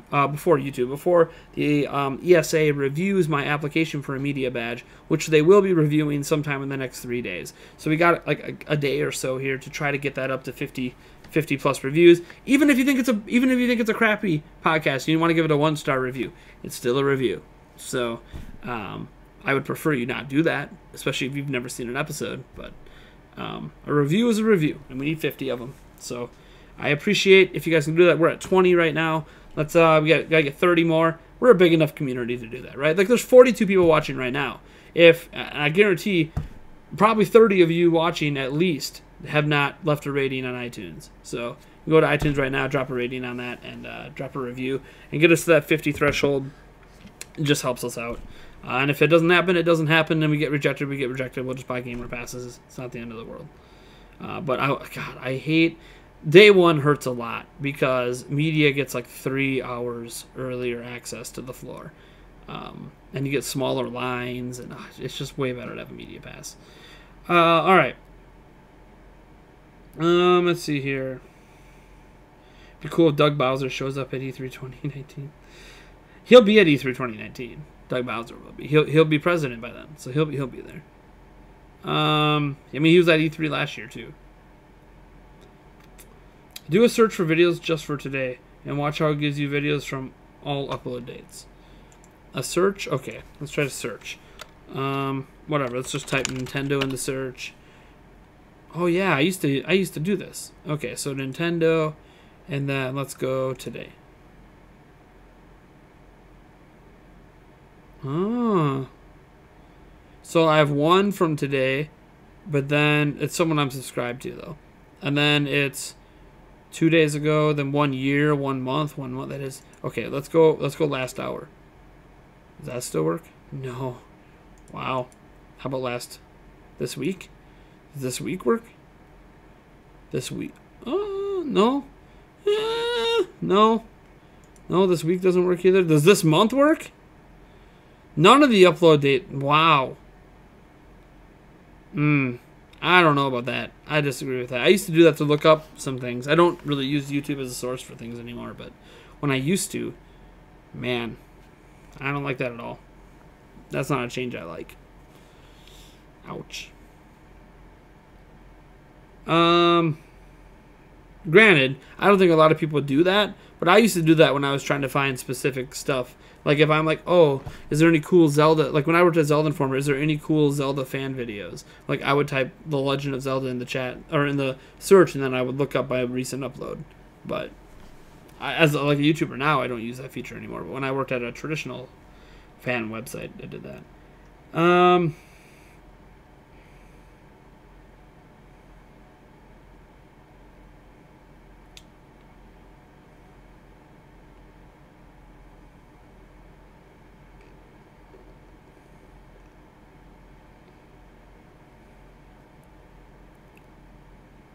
Camera is super crispy, brother. Really enjoy the content. Looking forward to the E3 coverage. Yeah, this is my Lumix G7. This is my main camera. I record all my videos with it, and I can live stream it as well. So yeah, this is just with the kit lens. I got a wide angle lens and some other ones that I usually use. The reason the wide angle isn't on right now is I don't know if you could tell if it shows up. Kind of see in the reflection how dirty that is. It's really dirty, so I got to clean it. And the reason I haven't cleaned it yet is because I'm trying to find my lens covers. All my lens covers are missing, including the one that goes with the kit lens. So I got to find those before I go to E3 because otherwise the lenses will get scratched in travel. So I need to, or I could just buy them. I think I could just buy new ones, but I'd rather. I have a whole bunch of them. I just got to find them. But this is the old wide angle. I mean, God, this is like a $80 lens. It's crazy. Crazy how pricey lenses, and that's like a tiny one. Like, oh man, crazy how pricey lenses get. I mean, 80's nothing. God, there's like lenses for this camera that are like $300, $400.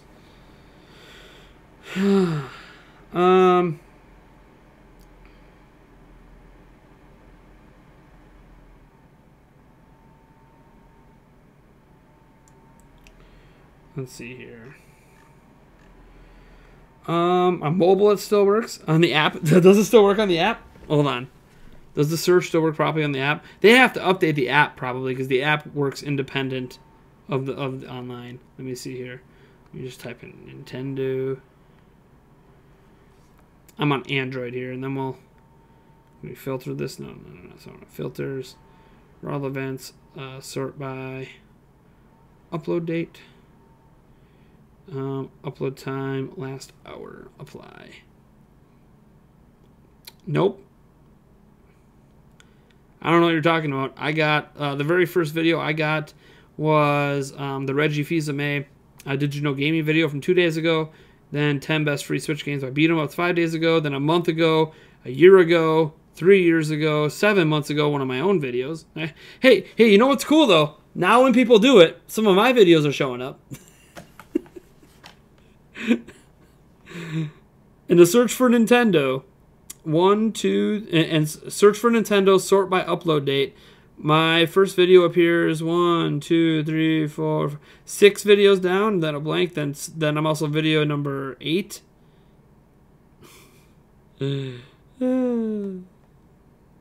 Basically, like, what's the point of the filters anymore? That's like the only filter I ever used.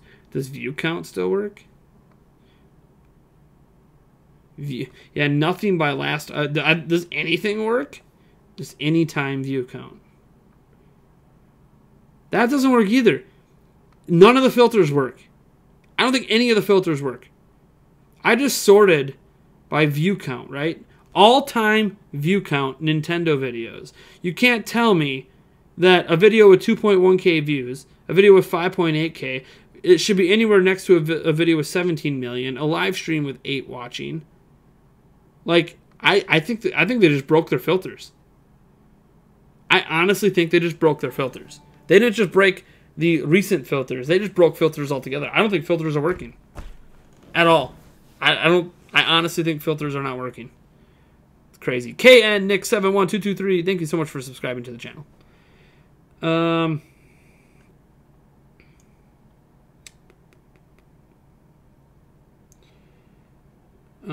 think you only brought up PewDiePie. I didn't watch it. Just so yeah, I haven't seen the footage either. I have no interest in seeing the footage. It's disgusting. Oh look, he contributed to the shooting. Well, it was for attention. Bottom line is, when you bring up PewDiePie, it's probably not because he honestly thinks PewDiePie is why he's doing it. He wants the attention. And that's why I don't want to say his name or anything. It's disgusting. And you guarantee, you know, headlines if you mention, you know, like the biggest guy on YouTube. Is PewDiePie finally passed by T-Series? I'm actually curious. I haven't paid a lot of attention to PewDiePie versus T-Series the past month. I'm just curious if T-Series has finally passed PewDiePie. I'm gonna go now. Better pause it because I know it's gonna be PewDiePie's song. B lasagna. B 16,000 sub difference. Man, PewDiePie hit 90 million. Crazy. I wonder if fans are gonna keep him ahead of T-Series until PewDiePie hits 100 million. I mean, at the rate PewDiePie is getting subs here, I mean, gosh, what was he at, like 60 something when this all started? He's gained like 30 million new subs. Granted, I know a lot of them are bots, and like the next time YouTube does a purge of his channel, he's gonna drop behind T-Series again from all the duplicate accounts, but crazy.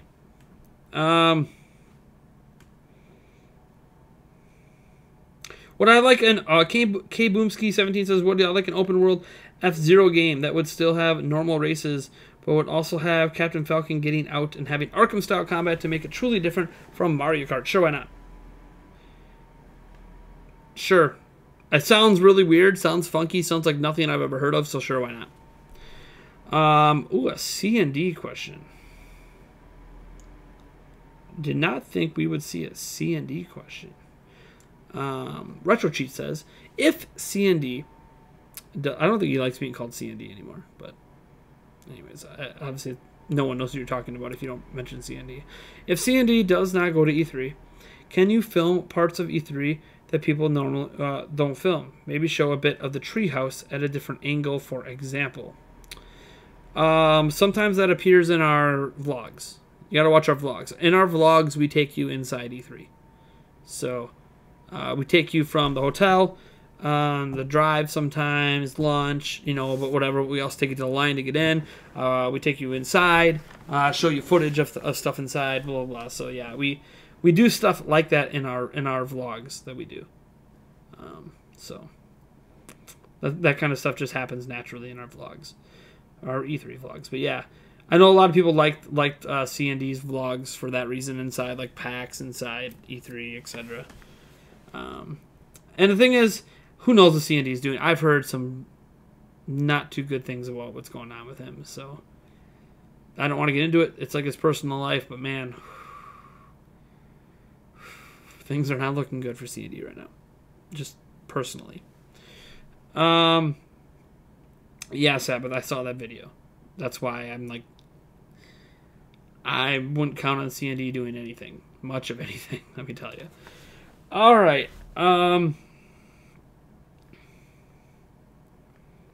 YouTube officially disabled that because, oh yeah. I wonder if it's a temporary change until they can reprogram it all. I don't know. I'm a journalist and we use these filters a lot. Yeah. Okay. So Clayton's saying, yeah, that's the thing. When I was a journalist at Zelda Informer, I used the filters a lot. But now that I'm a YouTuber, I don't use YouTube to source a lot of my stuff. I don't like using the platform I'm on to source things all the time. I'd rather get it from elsewhere. I think what happens, what I've discovered when I'm sourcing things on YouTube, is a lot of YouTubers don't source where they get their stuff from. So you see like a headline about this news, right? Like Obi-Wan, you'll put up something and you'll watch the video and he'll talk about it, but like then you never really can figure out where he got the information from. And then you're just kind of left stuck there and you're like, oh, do I make a report on this because this YouTuber said something?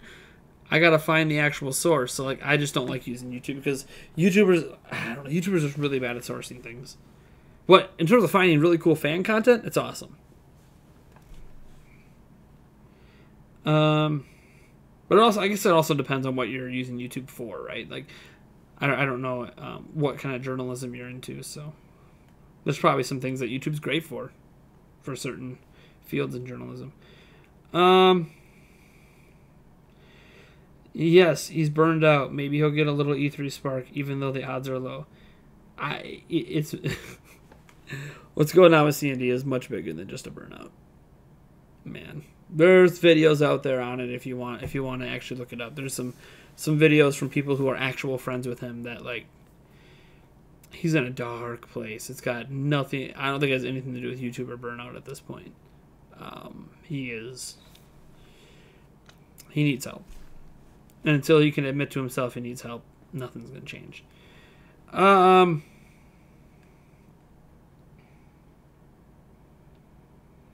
YouTube are the masters. And the thing is, if you don't want to believe his friends, just go watch clips of his 21st birthday live stream.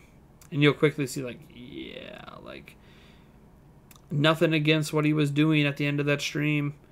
His prerogative. He's an adult. Do what you want. You know, he's in a state where it was legal. But it's kind of like, apparently things have gotten worse since then. And I'd rather not dive down that rabbit hole. That's his life, man. I hope he figures it out how to be happy without what he's doing currently. Anyways, YouTube are the masters of, we have a small problem. We don't know exactly the kind of people who do it. Let's just cut off all our... Yeah. Well, they do that, and then they, like, backtrack on it over the next 6 months and then finally get it right. That's what happened with Adpocalypse. It's like, we don't know what to do about this, so we're just going to screw everyone, and then don't worry, we'll fix it in a year. And they did. But, like, it's like, a year? That's a lot. Most people can't eat a year of, like, having their income ripped from them. Or massively reduced. Just use your Galaxy Note 9. It's a Note 9. As a camera. That thing is amazing. I have an S8 and the camera's really good. Yeah, no.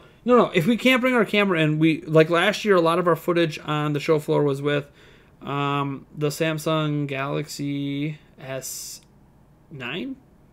Eric upgraded his phone. And we used his phone for a lot of footage on the show floor. It works great in a pinch. But it's still not even close to as good as this camera. What's nice about this camera, and if I'm a media member, is tripod. You cannot bring a tripod for anything in without it. A tripod makes a huge difference when you're covering the games. In addition to that, obviously you get the ability to zoom. You get the wide-angle lenses. You get the higher quality. It's awesome. It's awesome being... Like, using this camera is still a night and day difference from a phone. Night and day difference. Like, yes, the cameras on the phones are awesome. Not even close to as good as the quality of this camera. But, obviously it works. And we will use that if that's our only option. We'd rather it not be our only option. And we'd also like to be on the show floor. Not when the hordes of tens of thousands of people go on the show floor. But as media before the hordes of tens of thousands of people hit the show floor.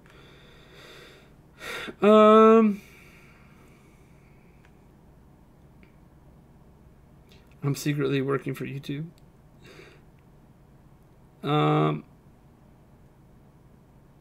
Review was sent. Hey, thanks, Alina Dusta. Thank you for reviewing on iTunes. I appreciate that. As I said, we need to hit 50 reviews on iTunes before E3, before they check it. Now, some people might be like, why didn't you wait to apply until you knew you had 50?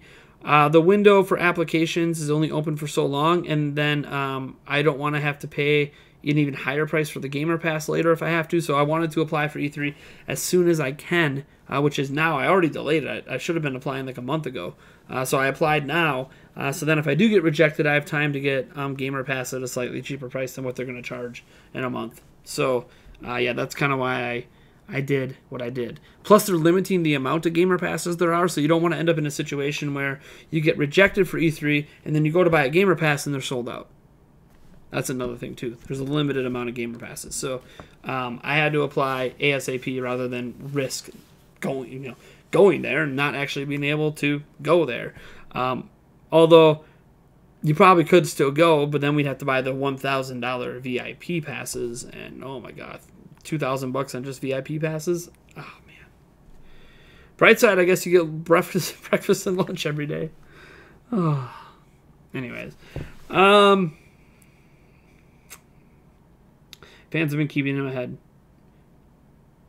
Yeah. It has passed him twice now, but he got ahead again. Yeah, the first time it passed him was when YouTube did a sub purge. Second time I think was a legit pass, and then fans saw it and they're like, "Oh no, can't let that." And then they boosted him again. And there's been like lots of YouTubers have supported. Elon Musk was on one of his meme reviews trying to get him more subs. So like, we'll see how long that dies down. Now that this shooting thing happened, I think some people are a little bit uncomfortable saying like, "Oh." You know, it kind of put in perspective how little it matters if PewDiePie stays ahead of T-Series. Because it doesn't really mean anything in the grand scheme. And even if and when T-Series passes PewDiePie is still the biggest YouTuber. T-Series is a conglomerate business that is a music company like Vivo that just has a whole bunch of channels under its umbrella that they funnel into their main channel. So, like, yeah, it'll be the biggest channel, but it'll be the biggest corporate channel. It's still not like a YouTuber, like an actual YouTuber. It's kind of like PewDiePie passing categories of gaming. Like, it's not the same thing, but whatevers. It's just kind of fun. It was fun anyways. I don't know if people think it's fun anymore. Let's see here.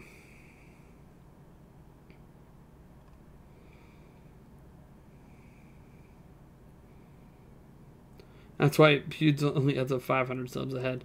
I wonder how many of those 30 million subs or so he's gained, they're like actually new people. I'm sure some are, because like Mr. Beast did his thing, and Markiplier and some other people like were sending their fans to him. So I'm sure like some of them were legit new subs that weren't subbed to him. But at some point, like, there's got to be a breaking point. There's only so many people using YouTube that would be interested in subscribing to PewDiePie.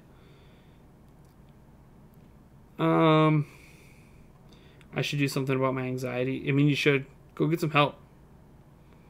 Go get some help. I'm telling you.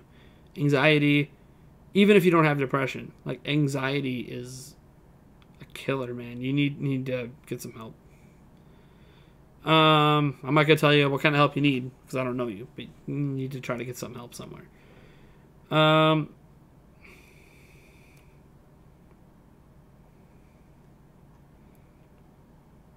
Is there a link to where I can review? I don't use iTunes currently. I dropped a link. I think you have to have an iTunes account, so you have to register with iTunes. So you might as well download iTunes, install, review, uninstall if you want. I really don't care. You don't have to do it at all, but I would appreciate it because I'm trying to get to that 50 review. It'll update again tomorrow for me, and we'll see where we're at. Maybe we'll go from 20 to 30 to 40. I don't know how many of you guys ended up doing it. So not even my live viewer account's updating correctly. On Streamlabs, anyways. Like it says, there's only 20 people watching, but then YouTube says 35, and then in my stream it says 36. Sure. Somewhere in the 30s. The New Zealand thing was horrific. Agreed. Let me see.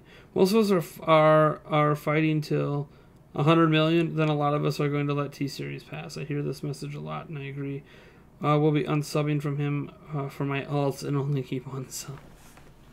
I never subbed to him with my alts. I have basically one other alternate YouTube account, and I didn't sub to him with it. Don't have an interest to it. I don't believe in doing that. So it's cool that you did it, but I don't believe in doing that.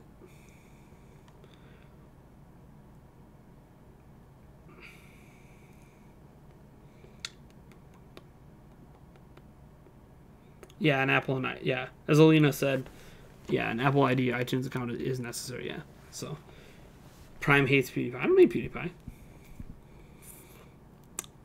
Me not hating PewDiePie is part of the reason that Reset Era doesn't like me, because to be a member on Reset Era, it's required that you hate Boogie2988 and that you hate PewDiePie. If you don't hate those two people, you're not welcome. That community, man. I'm not saying that like Boogie and PewDiePie and lots of other YouTubers, myself, that were perfect and don't make mistakes and haven't done and said dumb things. Of course we have.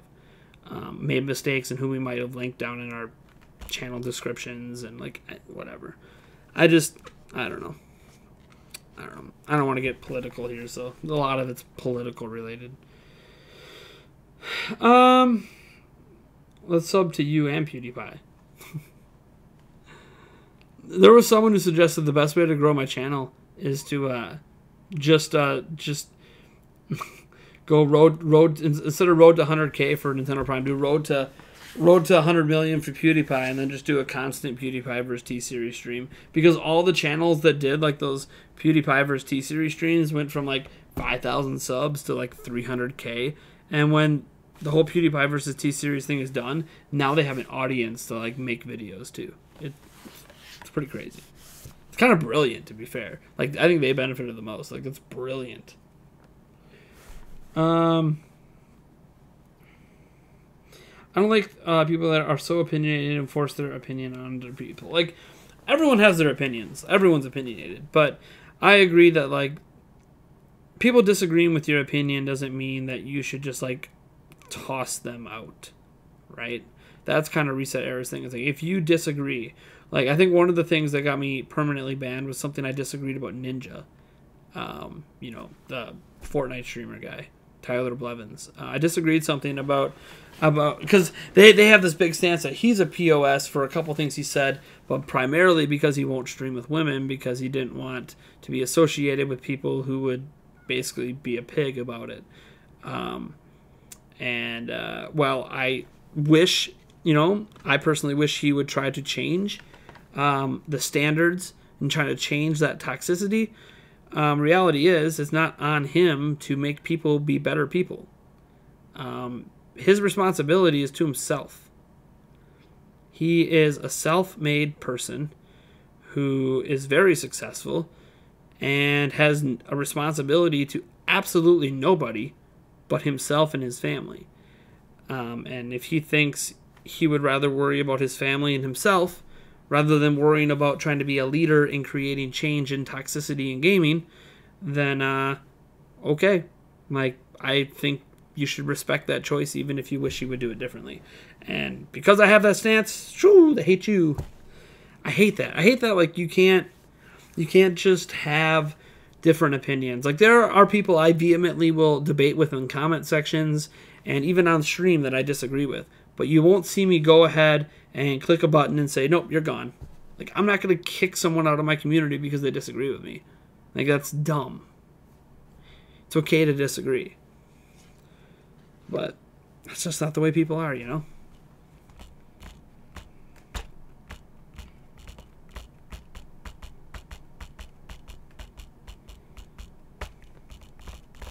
I just downloaded iTunes specifically to review the Nintendo Prime podcast. 5 out of 5 with a written review. Oh, iTunes loves written reviews. Well, I want to click on an episode just so iTunes knows you watched an episode or listened to an episode on iTunes. I don't know how the review system works exactly. I can't review. I can't review it. I thought about just making a bunch of alternate accounts, but I'm like, iTunes will catch on. But will E3 catch on? That's all that really matters. Who cares if iTunes catches on if they don't catch on for like a month? All that matters is that E3 doesn't catch on. But I don't even know what all I just know the 50 reviews on iTunes thing. I don't know the rest of the requirements. So I'm kind of a shot in the dark if we're going to make it or not. If I get a media pass, then I'm going to have Eric apply. Because if I got one, he should get one then too, because he's co-host of the podcast, so he should be able to get a media pass. Bottom line is we'd at least have one media pass. We need at least one to get our equipment in, and then one of us to be in there early, which will be me in this case. But it'd be good to get in Eric early too. Which I'm sure if I can get in, he can get in. I don't think there's a limit on that, because you're allowed to have, like for podcast reasons, like you're allowed to have a cameraman for crying out loud. So like I can get him in as a cameraman. I can just be like, oh, he's the guy who's the cameraman. You know, bare minimum to get him in. So. Review posted. Thank you, Batnav. I wonder when the reviews get reviewed or verified. Yeah, I don't know. Because the ones that people did earlier on Discord today didn't pop up until like an hour ago for me. So I think it takes like 6 hours, but I don't know about overnight. Maybe they have someone who, maybe they're all manually reviewed. Maybe that's why. Maybe it's not automated. Like if it's Google, they'd already be up because they'd all be automated. But if I could stream 24/7, I'd make PewDiePie vs. T-Series with a Super Mario Maker countdown timer once we get an official date. Oh, you know what I thought might be fun? Just, hold on. Let me actually see how close they are together. Hold on. Just as a joke. I thought about doing this as just a joke. Doing like a PewDiePie versus T-Series thing. But make it like, hold on, I'm trying to see which channels I'm looking at here. Like RGT85 versus Spawnwave. First to 500K.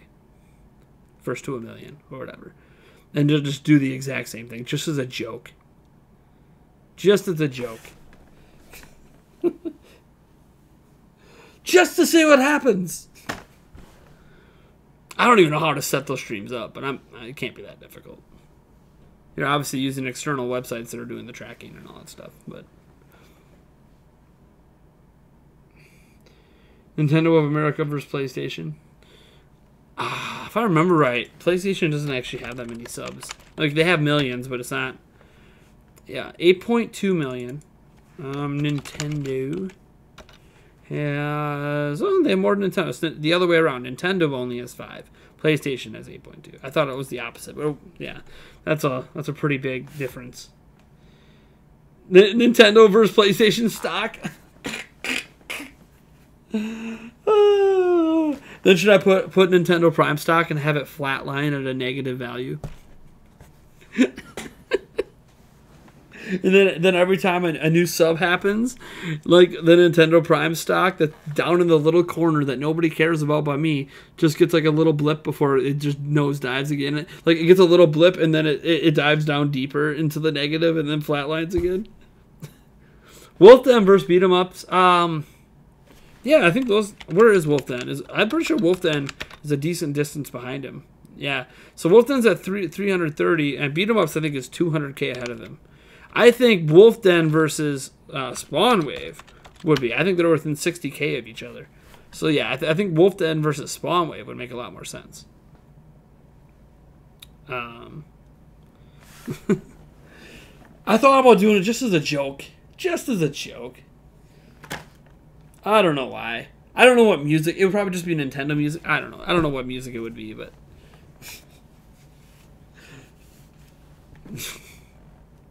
would be funny, though. Beat 'em Up's hit 30K. He was close to 30K when I was watching him earlier, when I gave my money. I donated to him, to the cause, so... Yeah, he's ahead of 30K. He's at 33. Good for him. And he's going to keep it going because the money just keeps rolling in. You know, it'd be cool if he could end up hitting like 50K, 100K. Also, yeah, well, someone mentioned in his chat that he hopes Philip DeFranco draws attention to it, because Philip DeFranco recently, I think last week or the week before, did a spotlight in his thing where he talked about how the media likes to pile on gaming YouTubers, but they ignore all, like, they'll pay attention, like these superstar athletes will like beat their wives, right, or something like that, but then they will say, oh, but, you know, he's really not that bad of a guy because he gave all this money to charity and he founded this foundation for children, and then after he got caught for beating his wife, he founded a foundation for, you know, protecting, you know, abuse of, you know, or preventing abuse, or helping people who have been abused. And it's like, that's cool and everything, but you like to pile on video gamers like we're pieces of crap, but video gamers are making up a really significantly large chunk of donations to actual causes that are helping people, and the media wants to not touch that news with a 10-foot pole. Beat 'em Ups, whenever the stream is done, I don't know when it's going to be done, I'm making a video on it. Tomorrow, probably. Because I'm assuming... He said he was going to stream until he couldn't stay awake anymore, so... At some point tomorrow, I'm sure it'll be done. Or some point tonight, whatever. I mean, he looks okay now. He looks a little tired, but he's alright. I think... whenever it's done, I know I'm going to make a video about it. Or at least put it in Prime News. I think it's incredible. I think stuff like this needs to be highlighted. If it's not going to be highlighted by mainstream media or IGN or Kotaku or CNN, I'm going to highlight the hell out of it because I think this is amazing. I think what he is doing right now, how he turned his inability to turn off negativity, because really that's what it was. Because of his own depression, he has an inability to tune out the negativity out there. I have that inability too, and I'm not depressed, so like I can't imagine what it's like to be depressed and still not be able to tune it out. But he turned that crappy situation into this. He was just trying to raise $4,000. He's at $33,000 for 4 major charities that deal with depression, including one that's directly targeted at the LGBTQ community. Right? Did I say that right? I think that's how you say it. That's huge. Like, and he's splitting up the money evenly between all of them. Like, that's, man, it's amazing, is what it is. To turn and, like, even if you don't like him, I know some people don't like his style of videos. They don't like him as a person, maybe. I don't know. You got to admit, this is awesome. Like, that's like what I make in a year. Like, that's insane. And he made that in, I don't know, he's been streaming for 6 hours. Crazy. And the donations just keep rolling in. Just crazy, man. Good for him. And good for the people this money's going to help. Seriously, like, people need help, man.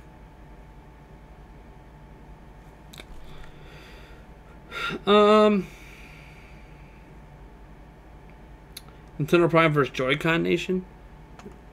Who's Joy-Con Nation? I don't think I could make a stream with myself. Oh, Joy-Con. Is that like a shout out to yourself? I don't think I could make a stream about myself versus another channel. Wouldn't that be weird, right? It would feel like condescending, like myself versus Player Essence, because we're close in subscribers too, right? Like he's like 2,000 subs ahead of me or whatever. It's like, do I really make a stream about me versus Player Essence for the hell of it? Like, he might think it's funny, but I'm gonna be like, I don't know what the point of that stream is.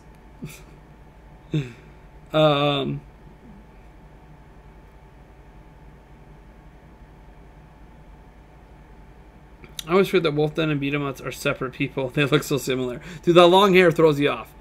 Their personalities are completely different, but that long hair, they both have that long hair, and they both have the goatee. So, like, they even made a joke video. They did that collab video where they were joking about how each other looked like each other, and they, like, swapped spots. It was really funny. It was really funny. They played with the idea that everyone thinks they look the same.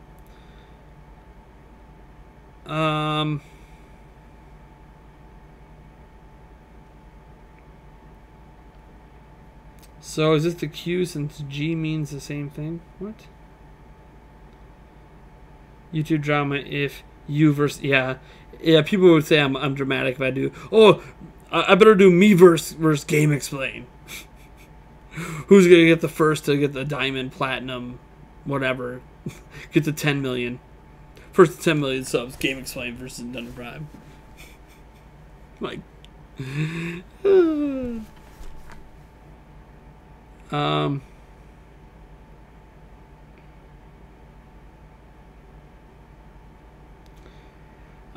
K Boomski 17 says, keep talking about the gaming charity stuff. The bigger gaming YouTubers pulling like 100,000 in a single stream, and the media never talks about those amazing acts. Yeah, I know they don't. And that's something like I want to do a charity stream sometime, but I want to kind of wait till I'm bigger. I'm pretty sure if I did a charity stream, say I planned it out for like a week or two from now, I'm sure our community can come together and we can probably get like $1,000 for something, which is amazing. But I want to wait until I'm more financially stable, I suppose. I don't want to dive too deep into that stuff either, but I want to make sure that everything's going to be okay on my end where I can also give too. So like when I do, when we hit like 100,000 subs or 150,000 or 200,000 or whatever, probably 100,000. Do like a charity stream, and then have me start out by giving the first donation, because I want to start out by giving like I want to drop like 1K, like I want to drop like a 1K donation for myself right away, and be like, look, if no one else gives anything, I just gave $1,000 to charity, and I'm good with that. That's what I want to do. That's how I want to start it, but and then go from there.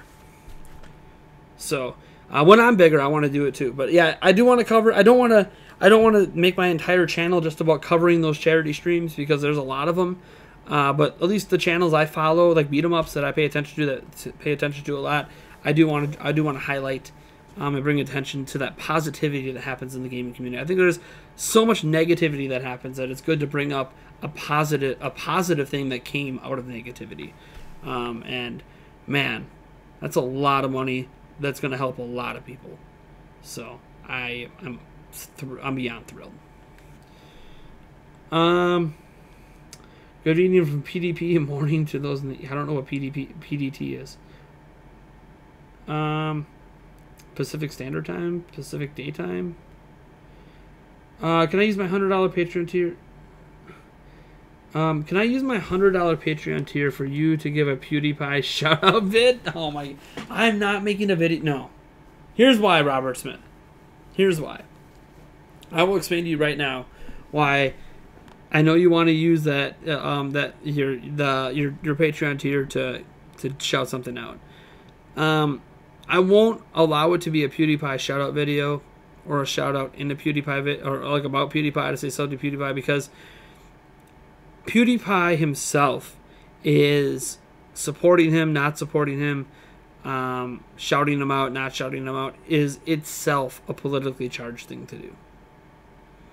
So I try to stay out of it. Yeah, I'm personally subscribed to PewDiePie, and people are going to make of that what they will. But it's different than me going out there and championing for something that I don't think matters. It doesn't matter. Okay, like, it doesn't matter if T-Series passes him. It really doesn't. So I don't want to be involved in basically taking a side on it. I'd rather just stay back and just enjoy the ride. I don't want to get involved in a political discussion over another YouTuber like that.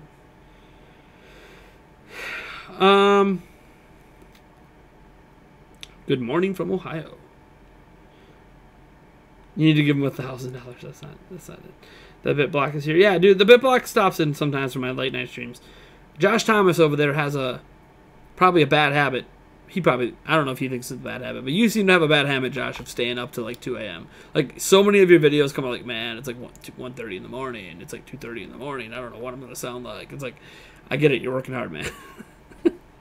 I have that bad habit sometimes too, where I stay up way too late. But you seem to do it a lot.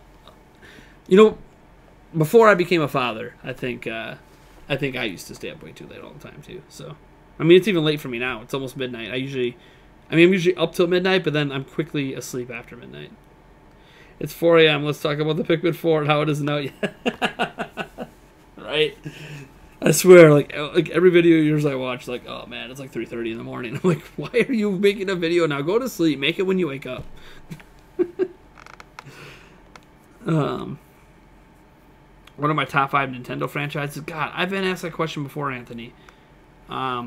Zelda is my number 1. It's my favorite franchise of all time. Mario probably makes that list. It's different every time I talk about it, because like Animal Crossing's on there, Fire Emblem's on there, and I don't even know, Splatoon might be on there. I really like Splatoon a lot. But I don't know. The 5th one's always hard. Like Metroid should probably be on there. I have a lot of fond memories of Metroid. And like when I say Mario, does that encompass like Mario Party, Mario Tennis, Mario Golf, Mario Soccer, Super Strikers? Like, does it all encompass all of Mario, or are those, or like Mario Kart, or is all that considered separate franchises?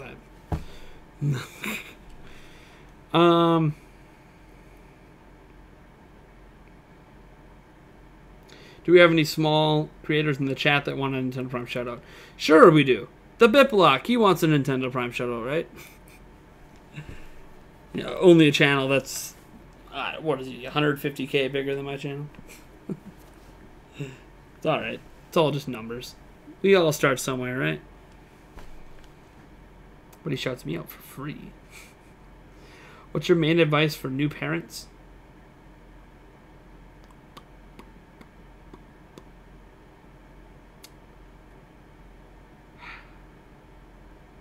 Main advice for new parents. I don't know. Every kid's different, so like,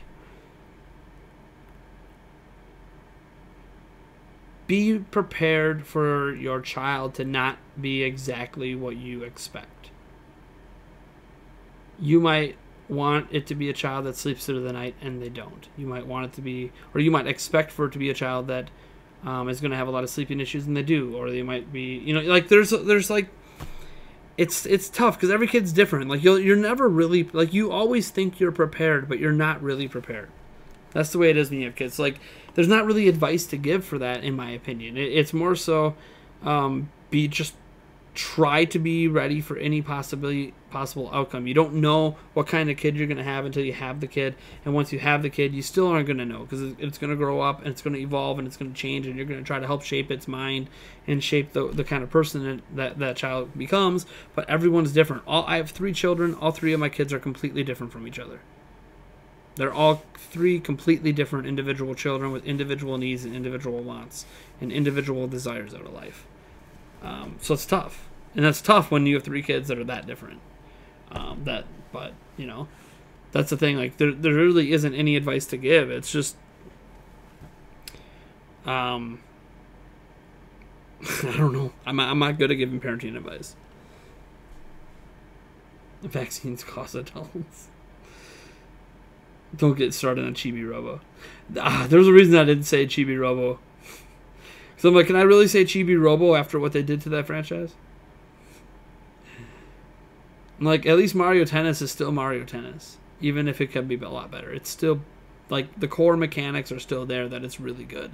It's like, are the core mechanics for Chibi Robo even really still? Poor Chibi Robo. Like, and imagine if Hey Pikmin was the last Pikmin game we get. Like, just love your child and get them vaccinated and you'll be fine. Parent advice, don't raise a crappy adult. Don't buy a changing table. You aren't going to use it, trust me. We had a crib that had a changing table attachment. I used it. For one of my kids, we used the changing table. We used it for like 6 months. But yeah, eventually as a parent, you get to that point where you just change your kid anywhere. Like, you'll be in the middle of a party, and your kid took like a dump, and you're just like sitting in the hallway changing the diaper. And I was like, "What are you doing?" I'm like, "I'm changing my kid's diaper." "Why didn't you take him to the bathroom?" The floor is cold." "Hello?" "Well, bring a blanket." "Oh, no. There's probably pee on the floor. I don't want my kid's blanket touching that pee that never got wiped out from someone." Like, just change the kid anywhere. I did use the public changing tables though. Like when you're out and about and you go to a public bathroom, if they have a changing table, I use those. I use those a lot. Hey Pikmin is probably the last Pikmin game we're gonna get. Or if Animal Crossing Pocket Camp was the last one we were gonna get. I mean, we already know we're getting another one, but wouldn't that be weird? Like, I don't think Pocket Camp's that bad, but I mean, it's a very watered down Animal Crossing experience. Just raise a Morgan. Works every time according to Fire Emblem. Any elevator action level there? Jeez. That game has its ups and downs.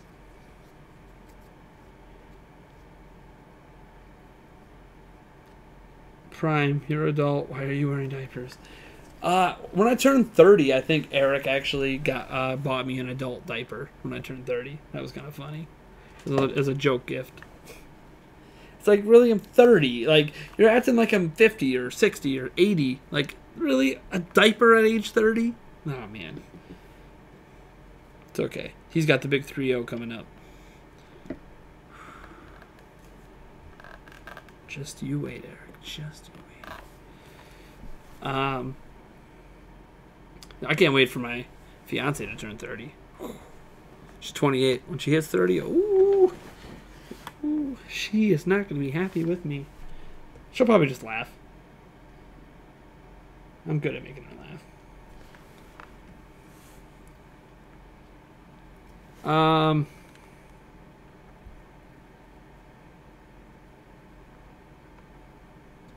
Well, no, yeah, they would never make that the last Animal Crossing game. Animal Crossing is way too big of an IP. You know, it's like saying, oh, they're going to leave Pokemon at Let's Go. I'm like, no, they're not.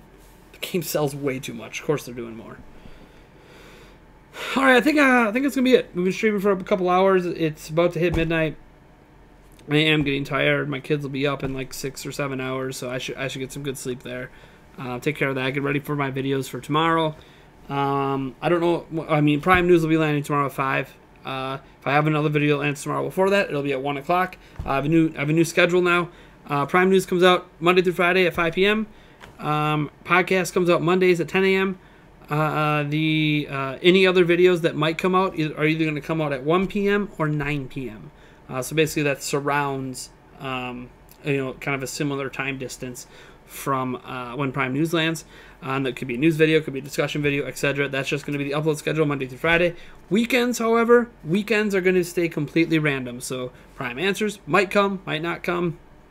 Random news videos, random whatever, because weekends are something I do not want to have a schedule for, because I don't want to bog myself down with needing to maintain a weekend schedule. Weekends are basically, yeah, I might make some videos, but they're going to be if and when I have time. So they're just going to be if and when I have time and when they come out.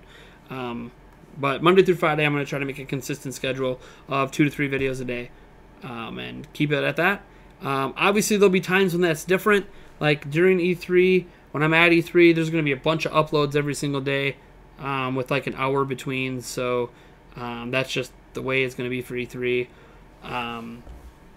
and stuff like that. And obviously, like tomorrow when we do like the live stream for Google, that's going to throw some things off at noon. So, there's going to be little things like that I obviously can't control, because I don't know when things are going to happen. But for the most part, we're going to try to really stick to that schedule consistently moving forward.